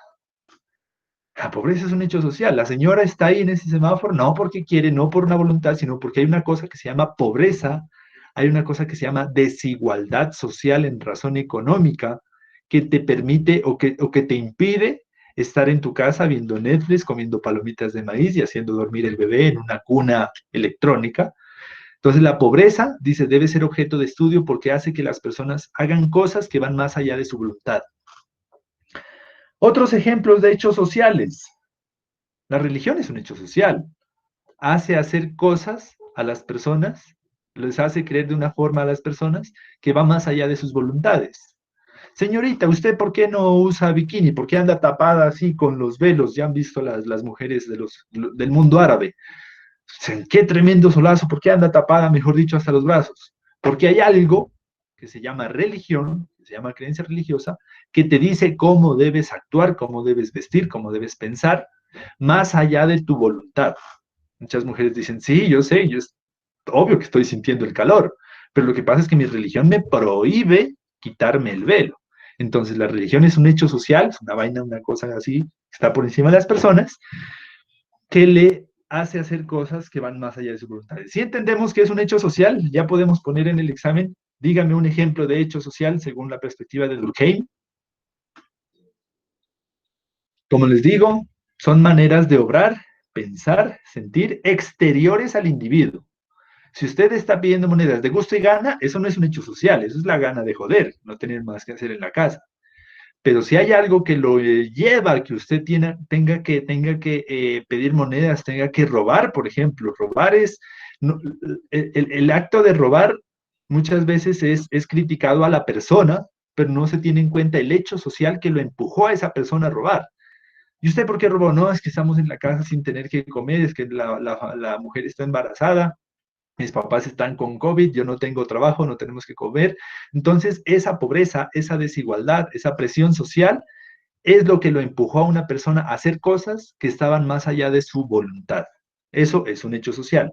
La pobreza, la desigualdad, eh, la religión, las creencias, las ideologías, son cosas que están más allá del individuo. Primero, Profe, pero no es justificable, no, para nada, no es justificable, solo la razón, o sea, nosotros no estamos justificando, sino explicando por qué lo hacen, ¿ya? No se olviden que la sociología no te juzga, no te dice eso es bueno, eso es malo, pues eso ya está en la ética y la moral de la sociedad. La sociología se encarga de explicar por qué lo hace, porque hay muchas personas que dicen, es que no entiendo, ¿por qué una señora con un bebé de 2 meses está todo el día parada en un semáforo? ¿Qué te dice la sociología? Expliquemos por qué lo hace. Obviamente, eso es injusto, pero ¿se me entiende por qué es explicar por qué lo hace? ¿Alguien iba a pedir la palabra? yo, profe. Por ejemplo, digamos, cuando el papá y la mamá son ladrones, ejemplo, así, o bueno, también con drogas, y el muchacho, pues desde niño también empieza a robar. O sea, eso también es lo mismo, quiere decir, no hay más, no sé, ya no hay más que hacer y el niño pues le toca porque también los papás hacen. Eso también se puede dar un ejemplo. Eso es un hecho social, la cultura heredada. Claro que lo que te hereda es un hecho social. O sea, porque no te dieron a escoger usted sea así, usted quiere ser así, sino que te impusieron a partir del ejemplo. Por eso dicen que la mejor forma o lo que más aprende un niño es a partir de lo que ve, de lo que aprende. Usted como mamá podrá estar todos los días, mi hijo, sea bueno, mi hijo, sea obediente, mi hijo, sea responsable, pero si ve que en la casa es todo un desmadre, pues obviamente va a ser mucho más, se va a tener unas pautas de crianza más de lo que ve, lo que observa, más de lo que le dicen. Entonces, por ejemplo, hay muchas madres de familia, padres de familia, van a acudir a ustedes y les van a decir, hey, señores psicólogos, psicólogas, ¿cómo hago para que mi hijo no vaya por malos pasos? Tenga cuidado con lo que él ve, con lo que él vive, más que con lo que él le dice. Pero es que yo le digo a mi hijo, ve, por favor, no robes, por favor, compórtate bien. Pero si él está en un círculo de amigos que consumen drogas, que roban, que asaltan casas, por más de que usted se le vaya la vida hablándole, él va a permear a partir de la cultura en la que se esté insertado. Entonces, el hecho social ahí se llama cultura heredada. Y la cultura heredada no es que vienen los genes, que hijo del ladrón pues va a ser ladrón, no, porque no se lo pasó genéticamente, sino porque lo aprende y porque lo observa. Y si ve al papá que llega con un arma y dice, ve lo que me robé hoy, 3 celulares, 4 carteras, 5 bolsos, pues el niño dice, ah, así es como se consiguen las cosas y va a empezar a reproducir un patrón de comportamiento que no se lo enseñaron. Muchas veces la gente aprende cosas que no se le enseñaron. Hay niños chiquiticos que te enseñan malas palabras, que te dicen malas palabras. Y hay personas que, ay, no, ¿cómo le van a enseñar malas palabras al niño? No, nadie le enseñó. Entonces, ¿cómo las aprendió? Las adquiere, las incorpora. No porque se las enseña, sino porque hay un hecho social, una estructura, un modo de hacer, de pensar, que te lleva a comportarte de X o determinada manera, inclusive indirectamente. Hay personas hay niños chiquitos que dicen malas palabras y es porque las escuchan de algún lugar, ¿ya? No porque se las enseñó. A ver, repita conmigo, papito. Hijo, no, nadie les está enseñando. En algún momento pasó un borracho por la calle, pasó alguien, se golpeó el dedo chiquito del pie, dijo una mala palabra y el niño, ¡prum!, la absorbió, porque es una esponja viviente que te aprende. Pero si tú te sientas a enseñarle algo, no, ese no lo hace porque siente que es una imposición. Entonces es muy diferente a lo que es impuesto a lo que es absorbido, ¿ya?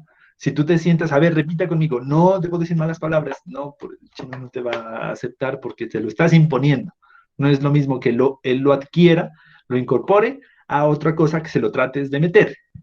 Y eso inclusive pasa en muchas cosas. Los padres de hoy en día, los padres jóvenes quieren que sus hijos sean futbolistas. Y desde chiquito los obligan, ves, que vos tienes que ser futbolista, es que vos tienes que patear duro ese balón.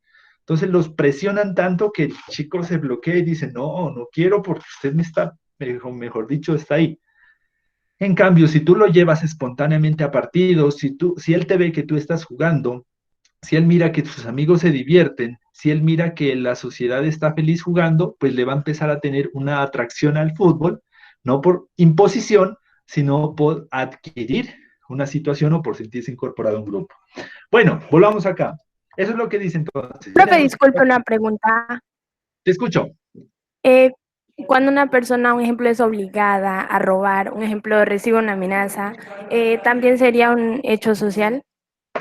Claro, porque ahí ya no es una cultura adquirida, sino una práctica impuesta. Eso va más allá de la voluntad del individuo, porque te dicen o robas o mueres, escoja.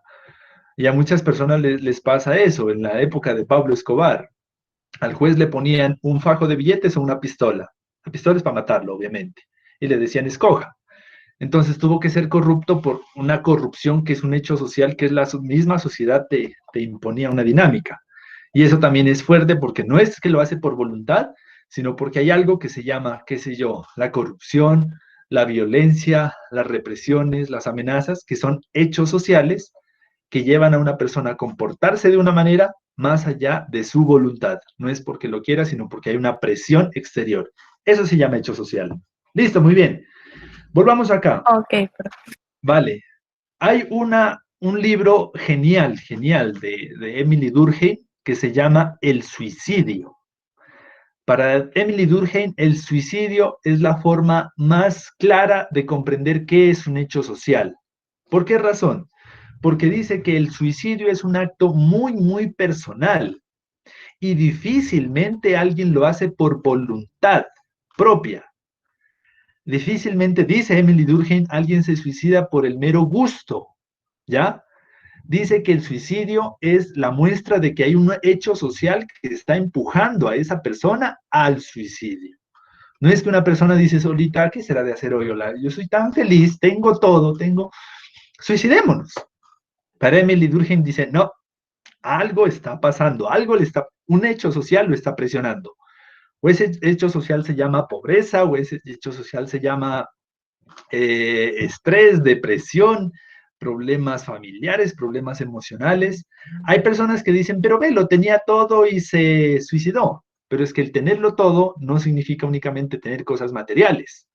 Hay muchos multimillonarios que se suicidan y uno dice, pero es que lo tenía todo, pero es que ese todo no es un hecho social. O sea, los hechos sociales no son siempre materiales. Hay cuestiones emocionales y muchas veces invisibles que solo la persona sabe. Hay personas que se han terminado suicidando porque en su infancia, qué sé yo, tuvieron algún trauma, alguna represión social, alguna situación. Es un libro buenísimo sobre cómo explica el suicidio como la respuesta de hechos sociales de presión a las personas. El suicidio siempre está empujado por algo. A la persona algo le empuja. O puede ser algo material, una amenaza, la pobreza monetaria, la desigualdad social, o algo abstracto, algo invisible. Depresiones, hay personas que son tan multimillonarias que son muy vacías en relaciones sociales, ¿ya? Entonces tienen todo material, pero son muy pobres de relaciones sociales, de afectos, por ejemplo. Hay muchas personas que tienen vacíos afectivos grandísimos, que son los que los empujan, porque un vacío afectivo también es un hecho social que te puede llevar a comportarte de una u otra manera. Ese es otro de los análisis que hace este señor Durkheim, muy bueno para hacer análisis sobre qué es el suicidio, qué son los hechos sociales. Hay otra cosa que se llama las formas de solidaridad, no sé si las encontraron por ahí.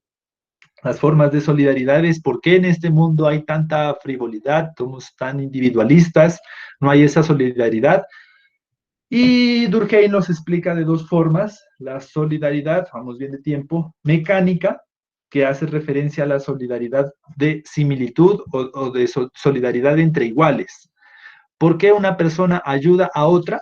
Quería explicarse Durkheim. ¿Por qué a unas sí ayudas y a otras no las ayudas? Entonces él dijo que hay una solidaridad mecánica. Tú ayudas a otra persona porque en esa otra persona te ves a ti mismo, ¿ya? Yo ayudo a esa persona que tiene hambre porque yo también tuve hambre y sé lo que es tener hambre. Entonces, al ayudar a una persona por la solidaridad mecánica, hace referencia a que tú ayudas a una persona que sientes como igual. Así no sea igual a ti, pero tú la sientes como un igual. ¿Ya? Por ejemplo, hay personas que están varadas en la calle. Una de esas personas está con la camiseta de la América de Cali, del Nacional, del Deportivo Pasto. Uy, lo voy a ayudar. ¿Lo conoces a ese señor? No. ¿Lo habías visto antes? No. ¿Por qué lo vas a ayudar? Porque lo siento como un igual, porque también le gusta el mismo equipo que a mí me gusta. Y esa es una solidaridad mecánica, de ver en las personas relaciones de similitud que hacen que empiecen a atar relaciones de solidaridad, ayudas, protecciones, colaboración, entre otros tipos. Esa es una, la mecánica, relaciones entre iguales, que comparten mismos sentimientos, mismos valores. Esto es muy común para entender, por ejemplo, las relaciones de solidaridad entre los migrantes, ¿ya? ¿Por qué se ayudan entre sí? Porque se sienten iguales. Así nunca se hayan visto, pero si está una persona de mi misma nacionalidad en otra parte del mundo, la ayudo. Y eso es muy popular, por ejemplo, en las comunidades que se hacen en los países. Ejemplo, la comunidad de colombianos en los Estados Unidos. Si usted va allá y no tiene trabajo, vaya al barrio o vaya a las comunidades de colombianos que allá lo ayudan. ¿Por qué? Diría Durkheim, ¿por qué te ayudan? No te conocen, nunca te han visto, por solidaridades mecánicas. Es decir, porque van a ver en ti, hey, miren, otro compatriota, yo también soy colombiano. ¿Usted es colombiano? Sí, venga, yo lo ayudo, venga, yo lo hago ubicar en algún trabajo. Venga, aquí pague arriendo aquí, venga, yo le pago los primeros días para que se quede. Oiga, ¿y usted por qué me ayuda si nunca nos hemos visto? Porque somos colombianos y eso es solidaridad mecánica de establecer similitudes entre las personas y empiezan a establecerse lazos. Por eso los colombianos que viajan a otros países se hacen entre colombianos porque sienten esa solidaridad, porque un alemán, un gringo no te va a ayudar ni por el patas, porque no siente esa misma relación. Y la segunda es relaciones orgánicas. Y las relaciones orgánicas, dice Emily Durkheim, es que a pesar de ser diferentes, nos ayudamos. A pesar de ser diferentes, nos ayudamos. Viene una persona que es del Brasil, no importa, yo no soy del Brasil, no sé nada del Brasil, pero lo ayudo. ¿Y cómo explico esas relaciones orgánicas? Porque hay intereses de por medio. Entonces, no es la relación mecánica, es por el mero hecho de sentirte igual a esa otra persona, pero la otra, la solidaridad orgánica, es porque hay un interés de por medio. Venga, yo lo ayudo, pero cuando usted esté mejor, qué sé yo, me devuelve la plata que le devolví o le ofrezco un trabajo, una forma de ayudar, le ofrezco un trabajo, pero usted trabaja, pero pues yo le doy un salario a cambio como tal, entonces ya hay una forma de relación social. Así sean diferentes, se ayudan, pero porque hay un interés que los ata, ¿ya? En la solidaridad mecánica se ayudan porque hay una relación de similitud. Y eso nos explica relaciones entre migrantes, relaciones entre poblaciones, entre vecinos, entre amigos, que a pesar de que no se conozcan, o bueno, si se conocen, pues aún más es fuerte esa solidaridad, pero hay ese tipo de relaciones. Eso nos dice el señor Durkheim, mire. O sea, decir esto para hoy nos puede parecer, ay, pues claro que si yo veo un amigo lo voy a ayudar, pues obvio. Pero es que él lo dijo en el siglo XIX. Y en el siglo XIX esto permitió entender por qué los migrantes establecían barrios entre sí en diferentes comunas, en diferentes lugares. Porque habían barrios para colombianos en los Estados Unidos, barrios de italianos, el barrio chino, siempre, en cualquier parte del mundo grande, hay un barrio chino. Y uno dice, ¿por qué los chinos se harán allá? Entonces, Durkheim dice es que existen unos ciertos tipos de solidaridad, porque si tú estás en un país en donde nadie te conoce, nadie te ayuda, vas a entender que existe algo que se llama solidaridad mecánica, que es algo muy interior, ¿no? No sé en qué parte del cerebro está tratar de identificar. Si tú estás en Moscú, en Rusia, pero ves a alguien con la camiseta del Deportivo Pasto, ahí mismo atan un lazo de solidaridad. Nunca lo has visto, no sabes cómo se llama, no sabes qué hace, pero es del mismo lugar del que eres tú. Y están en la miércoles y eso, ¡pum!, los conecta. Solidaridad mecánica. ¿Sí me entiende? Entonces, eso es lo que trató de explicar Emily Durkheim en el siglo XIX, de por qué las poblaciones se unen en grupos entre sí, y por qué existen unos tipos de ayuda, de solidaridad entre unos, pero no ayudas a otros. Si tú ves a una persona en la calle con una camiseta del Atlético Mineiro, pues a ti te da igual, ¿qué diablos era ese equipo? Pero si tú estás en Londres, en Nueva York, y ves a alguien con la camiseta del Deportivo Pasto de una, dices, uy, este es de los míos. Aquí hay relación de similitud. Venga, vamos a charlar, de pronto necesite algo, esté buscando trabajo o algo. Si está todo bien, pues nada, se dan un abrazo y se toman una foto y ya. Entonces, es entender esa situación, ¿vale? Algo más sobre la sociología analítica, Toníes, no se olviden, comunidad, sociedad, relaciones comunales es diferente a relaciones sociales. Las relaciones sociales son por intereses, frías y demás, las comunales o relaciones de comunidad ya son más cercanas, más fuertes. George Simmel nos explica que para analizar procesos sociales hay unos pasos, y Emily Durkheim, pues el man sí se destapó, el man tiene muchos libros, muchas obras sobre qué es un hecho social, sobre entender que las personas actúan de una forma, no siempre porque quieran, hay unos que sí porque quieren, y esos no entran al estudio. O sea, si hay gente que pide dinero solo por el hecho de pedir, no tiene ninguna necesidad, que eso también es una patología, pero es una patología psicológica. Hay personas que les gusta pedir cosas, así las tengan. Hay personas muy adineradas, pero les gusta que le dé, vea, deme, soy pobre, deme un bonito de Familias en Acción. Pero señora, usted tiene 3 casas, 5 lotes, 4 parqueaderos, si quiere 100.000 pesos, sí, deme, soy pobre. O sea, eso ya es una patología muy específica, ¿no? Hay personas que les gusta que todo sea dado, así tenga, no tenga la necesidad, pero tienen esa sensación de que si están dando algo, yo tengo que recibir de ese algo. Es una situación muy específica de la psicología. Hay otros que son acumuladores, pero lo que Emily Durkheim analiza son cuestiones sociales. No se olviden que en este curso de socioantropología no analizamos cómo funciona el cerebro de la persona ya internamente, sino cómo funciona la sociedad y cómo incide eso al individuo. Entonces, Emily Durkheim nos da una gran explicación, nos dicen, señores, las personas actúan de una u otra forma, no siempre porque quieran, sino porque hay un hecho social encima. Y ese hecho social lo hace comportarse de una manera. ¿Sí entendimos entonces esto de la sociología analítica? ¿Sí estamos claros? ¿Alguien alguna duda? Búsquese los libritos de Durkheim. Ese libro del suicidio es muy bueno porque te permite entender cómo hay muchas cosas que operan sobre las personas. Que es muy fácil decir, ay, ¿por qué se moriría? No sabes Profe, disculpe. lo que he cargado. Dime, te escucho. Natalia. Una preguntita, ¿dónde podríamos encontrar el libro El suicidio? ¿Está en la biblioteca de la universidad? Sí, no sé si está en la biblioteca virtual, pero en internet también. Profe, ¿Cómo? ya lo encontré en el libro. ¿Dónde lo encontraste? En el libro, la página que usted nos dio con el correo de la universidad y la clave de Unimar, 1, 2, 3, 4, 5. Ah, listo, mira, ahí he estado, en la biblioteca virtual, en donde estamos leyendo el otro libro de Introducción a la Sociología. Ahí encontramos. O si no, en PDF, es un libro muy popular, o sea, lo escribieron hace más de 100 años, seguramente puede estar gratuito en alguna parte. El suicidio de Emily Durkheim. Así. ¿Vale? Profe, otra preguntita. Dime. ¿Me podría repetir un ejemplo de las relaciones sociales? O sea, sí entendí que pues eran muy frías y eso, pero ¿me puede dar un ejemplo? Listo, vale, ok. Habíamos dicho, las relaciones de comunidad pueden ser de 3 tipos: relaciones familiares. Yo le doy un plato de comida porque es familiar, entonces tengo una relación comunitaria.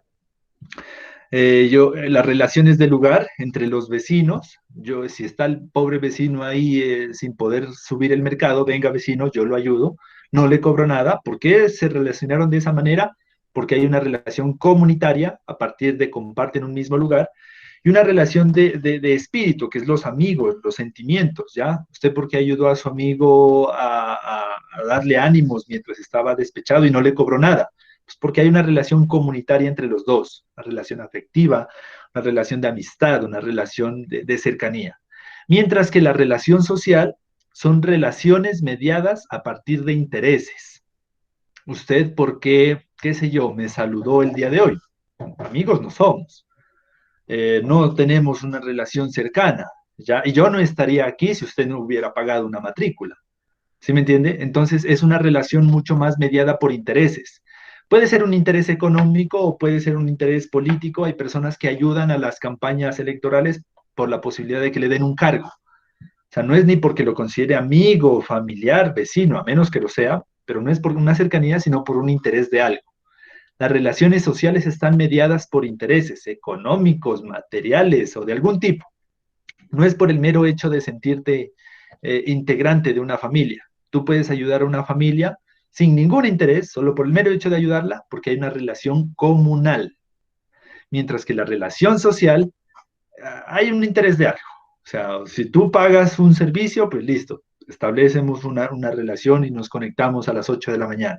Pero si tú no pagas un servicio, yo no voy a hacer esto ni por amistad, ni por familiaridad, ni por, ¿qué más es otra? Ni por vecindad. Si fuéramos vecinos todavía podríamos. Entonces, si logras notar las relaciones comunales, comunitarias, más así, y las otras como más así. A ver, ¿ya pagó? Sí, bueno, entonces tenga, vale, buenos días, buenas tardes, ¿cómo están? Vamos a ver esto. Entonces, si ven las relaciones sociales, otro ejemplo, las relaciones del supermercado, ¿no? ¿Usted por qué va a un supermercado? ¿Por qué dialoga con ciertas personas? Netamente porque están cumpliendo un rol, el rol del cajero. ¿Usted por qué saluda al cajero? No, pues porque es el cajero y voy a pagar esto y ya, y no lo vuelvo a ver nunca más y a mí no me interesa cómo le va. En la sociedad operan muchísimo más las relaciones sociales, inclusive dentro de familias, no hay relaciones comunitarias, sino relaciones sociales. Uno va donde el amigo que es médico para que lo revise, hey, pero yo te voy a cobrar. O sea, es una relación social. Es decir, ok, entonces yo te pago normalmente, o sea, no lo haces por afectividad, ni por lazos de familia, ni por lazos de amistad, sino por una mera relación social. Paciente-médico, punto, se acabó. Entonces, eso es una relación social. ¿Sí tenemos más claridad? Sí, profe, ya quedó claro, gracias. Bueno, listo, muy bien. Vamos a las últimas dos, corriéndole. Viene mi sociólogo favorito, el señor Max Weber. Algún día espero tener la barba como Max Weber. Max Weber llega y hace una revolución, un revolcón. Hace 200 años se murió. Hace poco estuvimos en un congreso celebrando los 200 años de su muerte. El señor Max Weber llega y plantea algo completamente fuerte para el siglo XIX. Para hoy, pues, es normal, pero hay que situar a estos señores en el siglo XIX y uno dice, ¿en qué estaban pensando para tener estas ideas? La primera característica de Max Weber es que hay una desvinculación del positivismo.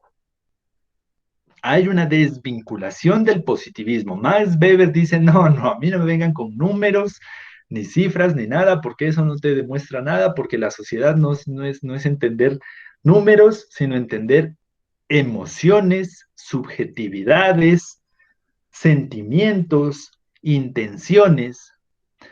¿Qué es lo que nos diferencia, dice, del mundo de las ciencias naturales? De que el mundo de las ciencias naturales es muy cuánto mide, cuánto fue el ángulo de esto, cuánto fue el tiempo de crecimiento de esta planta, esta zanahoria cuántos nutrientes tiene, y se acabó, dice Max Weber. El mundo social es otra vaina. Nosotros no nos interesa cuántos pobres somos, sino por qué somos tan pobres, por qué se siguen reproduciendo, qué siente una persona al no poder comer 3 veces al día. Max Weber es un sociólogo comprensivo explicativo. Ese es el enfoque que él funda, la sociología comprensiva explicativa, que es muy diferente una encuesta positivista tipo Augusto Comte, es muy diferente que Augusto Comte haga una entrevista contigo a que la haga Max Weber. Augusto Comte llega y te preguntará, ¿usted es pobre? Sí. ¿Cuánto gana? 1 millón. ¿Es feliz? No. ¿Cuánto mide? 1,80. ¿Cuánto pesa? 60. Dirección, Manzana Ireta. Ok, gracias, hasta luego. Y Augusto Comte en su informe dirá, tal persona mide tanto, gana tanto, se lo caracteriza como una persona feliz, pobre, lo que sea, y ya se acabó. Gráficas de barra, gráfica de dispersión, se acabó. Augusto Comte. Max Weber te llegaría y te preguntaría algo así como, ¿cómo te sientes? Sí, un poco triste. ¿Por qué estás triste? Cuéntame, ¿cuáles son esas causas de tu tristeza? O sea, lo que menos le interesa es que si tú sumas un punto más en las encuestas del DANE. Él lo que quiere entender es el interior de la persona. Y eso lo podemos recoger desde la psicología. Usted como psicólogo, como psicóloga, más allá de decirle a una persona si usted es un psicólogo, por ejemplo, en una institución educativa y presenta su informe anual, en esta escuela hay 100 niños, 50 de ellos con depresión, 10 al punto del suicidio. Gracias. Eso lo diría Augusto Comte. Max Weber te diría, esos 10 que presentan tendencia suicida tienen estos problemas. Uno de ellos tiene una implicación de género, un problema de identidad de género. No se siente bien con su cuerpo, está presentando cambios, pero tiene también miedos en develar su identidad de género. Otro de ellos está presentando violencia familiar. Él se siente muy, muy desamparado por la familia. Entonces, mire que una cosa es presentar números y decir tantos hay con depresión, tantos posibles suicidios, tantos muertos. A otra cosa, explicar qué está pasando en el adentro de la persona. ¿Sí me entiende qué es lo que hace Max Weber? Y eso no se había hecho jamás, pues porque estamos en el siglo XIX y todo es cuantifique, la biología, la química, la matemática, díganos cuánto es tanto ángulo. Y la sociología, no se olviden que inicia la sociología pensando que la sociedad se pensaba como las ciencias naturales. Los estudios sociológicos del siglo XIX son así, números, números, números. Y métase a la página del DACA, que eso es número para todo lado. Las estadísticas de género del DANE son tremendas. A 100 personas, a 100 mujeres las han violado. Gracias. Ajá, pero ¿qué? ¿Qué pasó? ¿Están bien? ¿Cómo se sienten? ¿Generaron repercusiones? ¿Están bien de salud mental? No, eso no nos interesa. A nosotros nos interesa es el número. A 100 las violaron, a 50 las mataron. Punto. Gracias, señores. Mi salario. Entonces, a Max Weber le explotó la cabeza esto y dijo, no, pues es que no podemos ser tan corazón de piedra. O sea, sí son necesarias los números, pero él dijo, la sociología la sociología, la psicología y la antropología tienen que establecer diálogo con la persona, saber qué está pasando en sus adentros, ¿ya? Porque los positivistas dicen lo material, lo que se puede observar, y Weber dice, hay muchas cosas que no se pueden observar, pero que existen, aunque no se observen, aunque no se midan, aunque no se cuantifiquen, existen, están ahí latentes, inclusive mucho más fuertes que otras. Entonces, Max Weber tiene un enfoque muy comprensivo, explicativo. O sea, no es solamente escuchar a la persona, sino explicar sus problemas, explicar sus adentros, pero desde la escucha, desde la comprensión, desde la subjetividad. Ya, desde usted qué siente, desde usted qué opina, desde usted qué emoción le genera esto. Y él dice que va a hacer un análisis de la realidad social a partir de la realidad que no es materializable. No todo es materializable, dice Durkheim. Las emociones, hay que explicar el por qué y el comprender el para qué de la acción social. Ejemplo, si fuéramos positivistas, vamos a abrir el armario que tenemos y vamos a decir, ¿para qué tenemos esta camiseta vieja? Está vieja, botémosla. Ya, se acabó. En nuestras tablas de cuántas prendas tenemos, una menos. Max Weber diría, hey, ¿por qué guardas esta camiseta? ¿Por qué a pesar de que es viejita te la sigues poniendo, te sigue gustando? A pesar de que tienes un remorón de camisetas completamente nuevas, muy bien hechas, las tienes por allá empaquetadas y te sigues colocando esa. Coméntame, ¿qué significa para ti esa camiseta?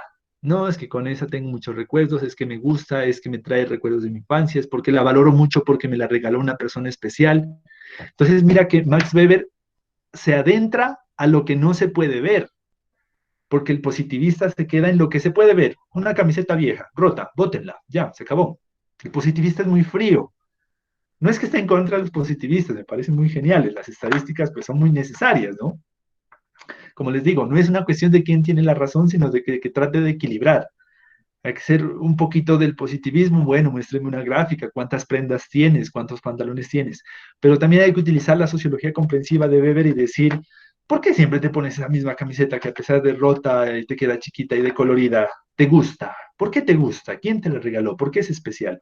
Eso es lo que trata de analizar Max Weber, como para colocar un ejemplo muy específico, pero a nivel macro, ¿ya? ¿Y cómo lo analizamos a nivel macro? Pues analizando por qué las personas hacen fiestas. Él analizó, por ejemplo, el baile. Para el positivista, el baile no tiene sentido. El baile es coger una persona y darle vueltas durante 3 o 4 minutos a una canción. Y darle vueltas, y darle vueltas. O sea, los positivistas ven el baile como si quiten la música y cojan a las personas y examinémosla. ¿A qué velocidad están girando? ¿Cuántos grados están girando? ¿Cuánto dura la canción? Puro número, número. ¿Sí me entiende? Es entender el baile desde la lógica positivista, pues vas a encontrar que es una vaina sin sentido. Es escoger una pareja y dar vueltas hasta que ya se acabe la canción.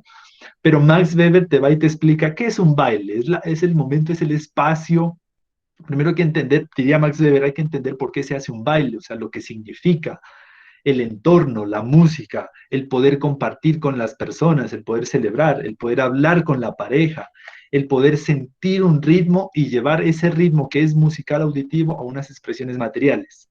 Entonces, miren la gran diferencia entre el positivismo de Comte, que te ve cosas sin sentido por todos lados, y números y gráficas, y por eso me gusta mucho Max Weber, porque en la sociedad hay muchas cosas que no necesariamente son materiales, que no necesariamente se cuantifican, muchas cosas existen en el ser, hay cosas que son especiales. Para un positivista esto es un lápiz, para un weberiano este es el lápiz que me regaló mi papá al iniciar este año, entonces por eso lo aprecio. Para un positivista, y hasta que se acabe esto hay que votar. Para un weberiano, hey, esto lo voy a guardar porque para mí representa muchas cosas subjetivas, emocionales y valorativas. Por eso me gusta mucho Max Weber, tiene muchos buenos libros, Economía y Sociedad, tiene un texto en donde dice que no todo es dinero, también hay cuestiones simbólicas en la sociedad. Comparto mucho con él que hay personas que escogen un trabajo en donde se sienten bien, aunque les paguen menos, que escoger un trabajo donde te pagan más, pero te sientes del carajo. Los weberianos dicen, va donde te sientes bien. Te van a pagar menos, lo material es menos, pero lo subjetivo, lo emocional es más, sientes más ayuda. Los positivistas, pues vaya donde le pagan más y punto, ya se acabó. Entonces, como que hay que balancear ahí. Últimos minutos. Y la última es la sociología dialéctica. La sociología dialéctica de Carlos Marx. Carlos Marx es un analista social muy polémico. ¿Por qué razón? Porque Marx, dice el texto, tiene dos frentes. Un frente económico y un frente político. Él trató de combinar dos cosas bajo algo que se llamó la dialéctica. Es un método de pensamiento social que lo heredó desde Hegel, desde la filosofía hegeliana en Alemania. Y Karl Marx piensa lo social desde dos referentes. Él tiene un método dialéctico. ¿Qué es lo dialéctico? Ir de acá hacia acá y de nuevo para acá y de nuevo para acá. ¿Cómo? Para él en el mundo existen dos cosas, la economía y lo político, lo económico y lo político. Lo económico él lo analiza a través de cómo funciona el capital, de cómo funciona la moneda, de cómo funciona lo material. Y lo político de cómo funcionan las emociones, las sensaciones, la opresión, la desigualdad. ¿Qué es lo que nos propone Karl Marx? Nos propone es ser dialécticos y nos quedemos netamente en que todo es dinero y en que todo es plata, y nos quedemos divagando en que todo es el Estado, la desigualdad social, la política. Debe haber una conjugación dialéctica, es decir, en palabras específicas, tenemos que ir a lo material, a lo simbólico, retornar a lo subjetivo, a las emociones, a las sensaciones, volver nuevamente a lo material, a los bienes, a lo tangible, regresar nuevamente a las sensaciones. Esa es la dialéctica. La dialéctica de Marx es eso. El método que él propone es analizar problemas sociales, no únicamente desde lo material, porque si no muchas cosas no tienen sentido, sino también combinarlas con lo político, con lo social. Él analizaba mucho, por ejemplo, la pobreza, las desigualdades de clase, de por qué el señor burgués, a pesar de que no trabaja, gana muchísimo, y por qué el señor obrero, a pesar de que se parte la madre todo el día, gana poco. Entonces, ¿cómo analizó ese problema social? Hizo un ejercicio dialéctico, de empezar a pensar qué es la ganancia, qué es el plusvalor, qué es el salario, qué son los medios de producción, y yéndose al político, qué es la lucha de clases, por qué el obrero tiene que ejercer sus derechos, ejercer una respuesta ante las desigualdades y la pobreza. Entonces, mire qué es lo político, lo subjetivo, lo emocional. Una de sus frases es: obreros del mundo, unidos, sigamos adelante en la lucha por el proletariado. Eso es desde acá, desde lo político. Luego se fue a lo económico. ¿Sí me entienden entonces qué es la sociología dialéctica? No quedarse únicamente en cifras, sino también ir a las reflexiones, ¿ya? a las reflexiones sociales, a las reflexiones políticas, a las reflexiones culturales, pero de ahí nuevamente ir a lo tangible, y de lo tangible nuevamente a lo abstracto, por decir así. Eso es lo que hace Carlos Marx, analizar esos dos referentes para analizar muchos problemas sociales. Para él, la pobreza se explica desde las desigualdades de clase que existen entre proletario y burgués. Es un analista de los conflictos sociales y tiene un método histórico. Para él, para Marx, si usted quiere analizar un problema, mírelo en perspectiva histórica. Ejemplo, si usted quiere analizar por qué ese niño es tan revoltoso, analice su proceso histórico. ¿De dónde viene? ¿Quiénes son sus padres? ¿En qué trabajaban? ¿En qué contexto se crió? O sea, no es necesario conectarlo. Ese niño es muy revoltoso, conectémoslo a aparatos, hijo, unas chupas en el cerebro, a ver, midámosle las ondas electromagnéticas. Marx dice, analice los problemas sociales desde su corriente histórica.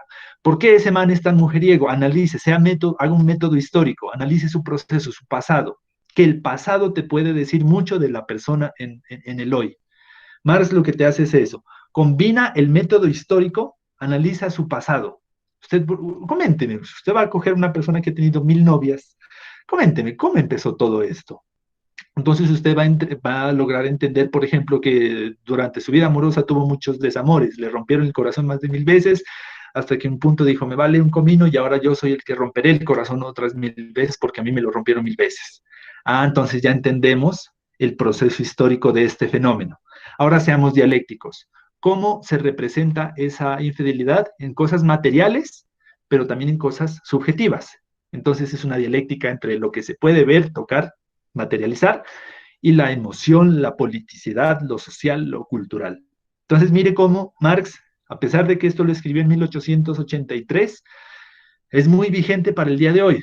¿Quiere entender un fenómeno social? Sí, revise el proceso histórico. Ajá, ya lo revisé. Ahora bien, no se quede solo con lo material ni solo con lo subjetivo, sino que haga un ejercicio dialéctico. Combine las evidencias, las pruebas, ya con las emociones y las sensaciones de la persona. Punto. Se acabó Carlos Marx. ¿Cómo lo ven? ¿Cómo ven la situación, señores y señoritas? ¿Sí ven por qué estos manes son clásicos? Porque las ideas que dijeron pues, hace cientos de años son muy vigentes para entender la sociedad de hoy también. ¿Cómo la ven? ¿Cuál creen? ¿Cuál les gusta más? ¿Qué enfoque les gusta más?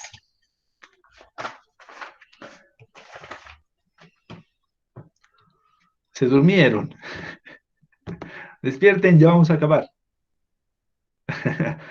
Mónica dice que ya entendió mejor las teorías. Eso está bien. Lo importante es que entendamos qué es lo que nos quieren decir cada uno de estos elementos. Juliana dice que le gusta todos los enfoques. Sí, eso está bien. Es que hay, como les digo, hay unos que tienen pros y que tienen contra, que no podemos rechazar a ninguno porque, ay, no, a mí no me gusta, gusto con. Es necesario. Cuando ustedes vayan a un trabajo, al bienestar familiar, cuando ustedes trabajen en el DANE, por ejemplo, si llegan a trabajar en el DANE, allá olvídese de las subjetividades, muestre números y muestre cifras. Y hoy los trabajos, muchos son así. Qué sé yo, en las tiendas de ventas, en los almacenes, a los trabajadores los miden, es por cuántas prendas vendió. Vea, yo no vendí ninguna, pero vino un cliente y lo convencí de que mejore su autoestima, mejor dicho, salió bien contento de este almacén. ¿Cuántas vendió? Ninguna. Pues para afuera le van a decir, porque seguimos todavía con esa rama bien positivista. Mientras que para otros, más allá del número, es la sensación, es decir, cómo te sientes, el dialoguemos, el ven cuáles esas emociones. Y hay para otros, como Marx, que hay que ser dialéctico, que hay que combinar tanto la evidencia con la emoción. José Manuel dice, es interesante el desarrollo de las teorías en medio de las personas. Como les digo, estos son enfoques sociológicos, esto te permite entender cómo funciona la sociedad, la relación social. Ustedes más adelante ya vienen a entender, por ejemplo, los enfoques psicológicos, Freud, Lacan, Jung, que ya pretenden entender cómo funciona el cerebro de la mente, cómo funciona el interior de la mente, y eso es un debate más grande, ¿no?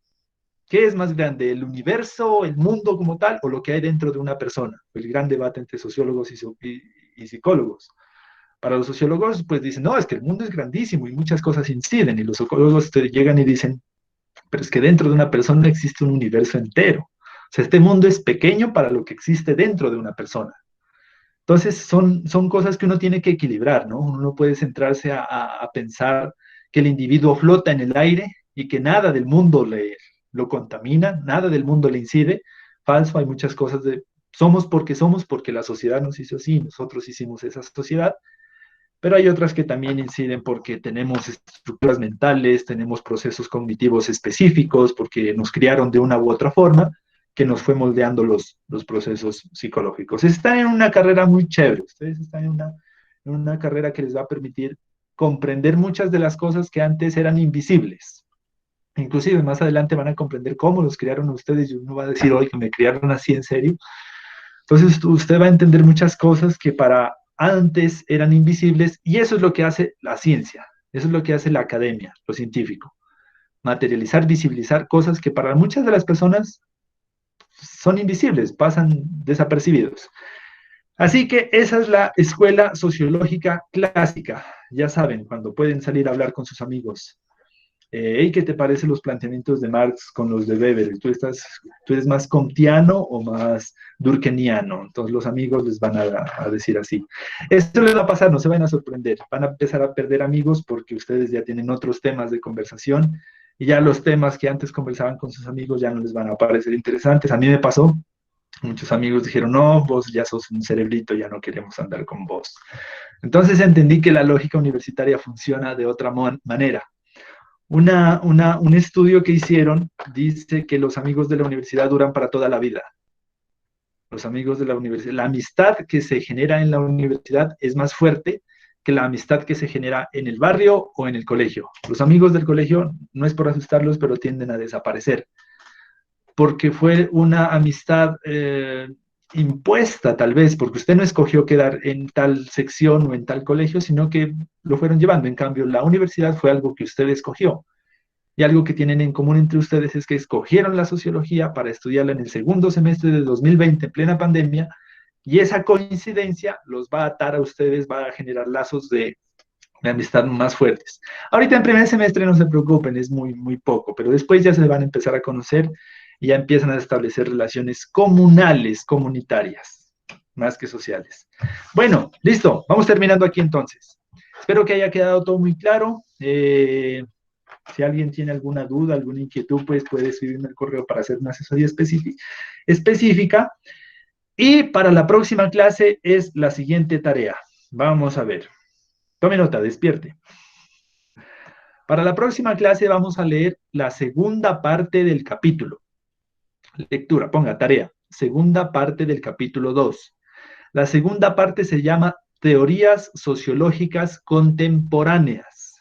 Teorías sociológicas contemporáneas. De la página 55 a la página 63. Vamos a poner aquí en el chat. Lectura de la página 55 a la 63. ¿Listo? Hoy vimos las clásicas, esas que desarrollaron por allá desde el siglo XIX, comienzos del XX. A la próxima clase, las contemporáneas. Bueno, y después de Marx, ¿qué dijeron? Ya vamos a ver un poco de las relaciones más contemporáneas, los movimientos sociales feministas, los estudios de género, los medioambientalistas. Entonces son teorías más actuales que las vamos a revisar en la próxima clase. Y va a hacer reseña de lectura las siguientes personas. Mucha atención, reseña de lectura las siguientes personas. Enríquez Riascos Llena Marcela. Fula Santa Cruz Juliana Alexandra. Gordillo Pachajoa Yamilet. Mejía Patiño Mónica Liliana. Y Polo Torres María Paula. Repito, las 5 personas que van a hacer reseña de lectura para la próxima clase sobre las páginas 55 a la 63. Enrique Riascos Gina Marcela, Fula Santa Cruz Juliana, y Pachajoa Yamilet, Mejía Patiño Mónica y Polo Torres María Paula. Esas personas hacen reseña. ¿Cuándo deben entregarla? Antes de la clase. Si nuestra clase es a las 8 de la mañana, debe estar enviada a mi correo electrónico a las 7:59 am. ¿Por qué no tiene chiste? Pues de que la entreguen después de clases y ya le explicamos, ya le decimos aquí. Entonces siempre se la entrega antes de la clase. Profe, qué pena, ¿puedo hablar con usted un momento a lo que finalice la clase? Bueno, ahorita me escribes. A los demás, muchas gracias por su atención. Vamos construyendo ya nuestra formación profesional. Vamos por buen camino. Échenle ganas, cuídense y nos vemos la próxima semana. 8 de la mañana. Chao, profe, gracias. Bueno, pues, muchas gracias a todos por su atención, que estén muy bien. Profe, una preguntita. Una pregunta, Dime. perdón, un poco ya. Usted manda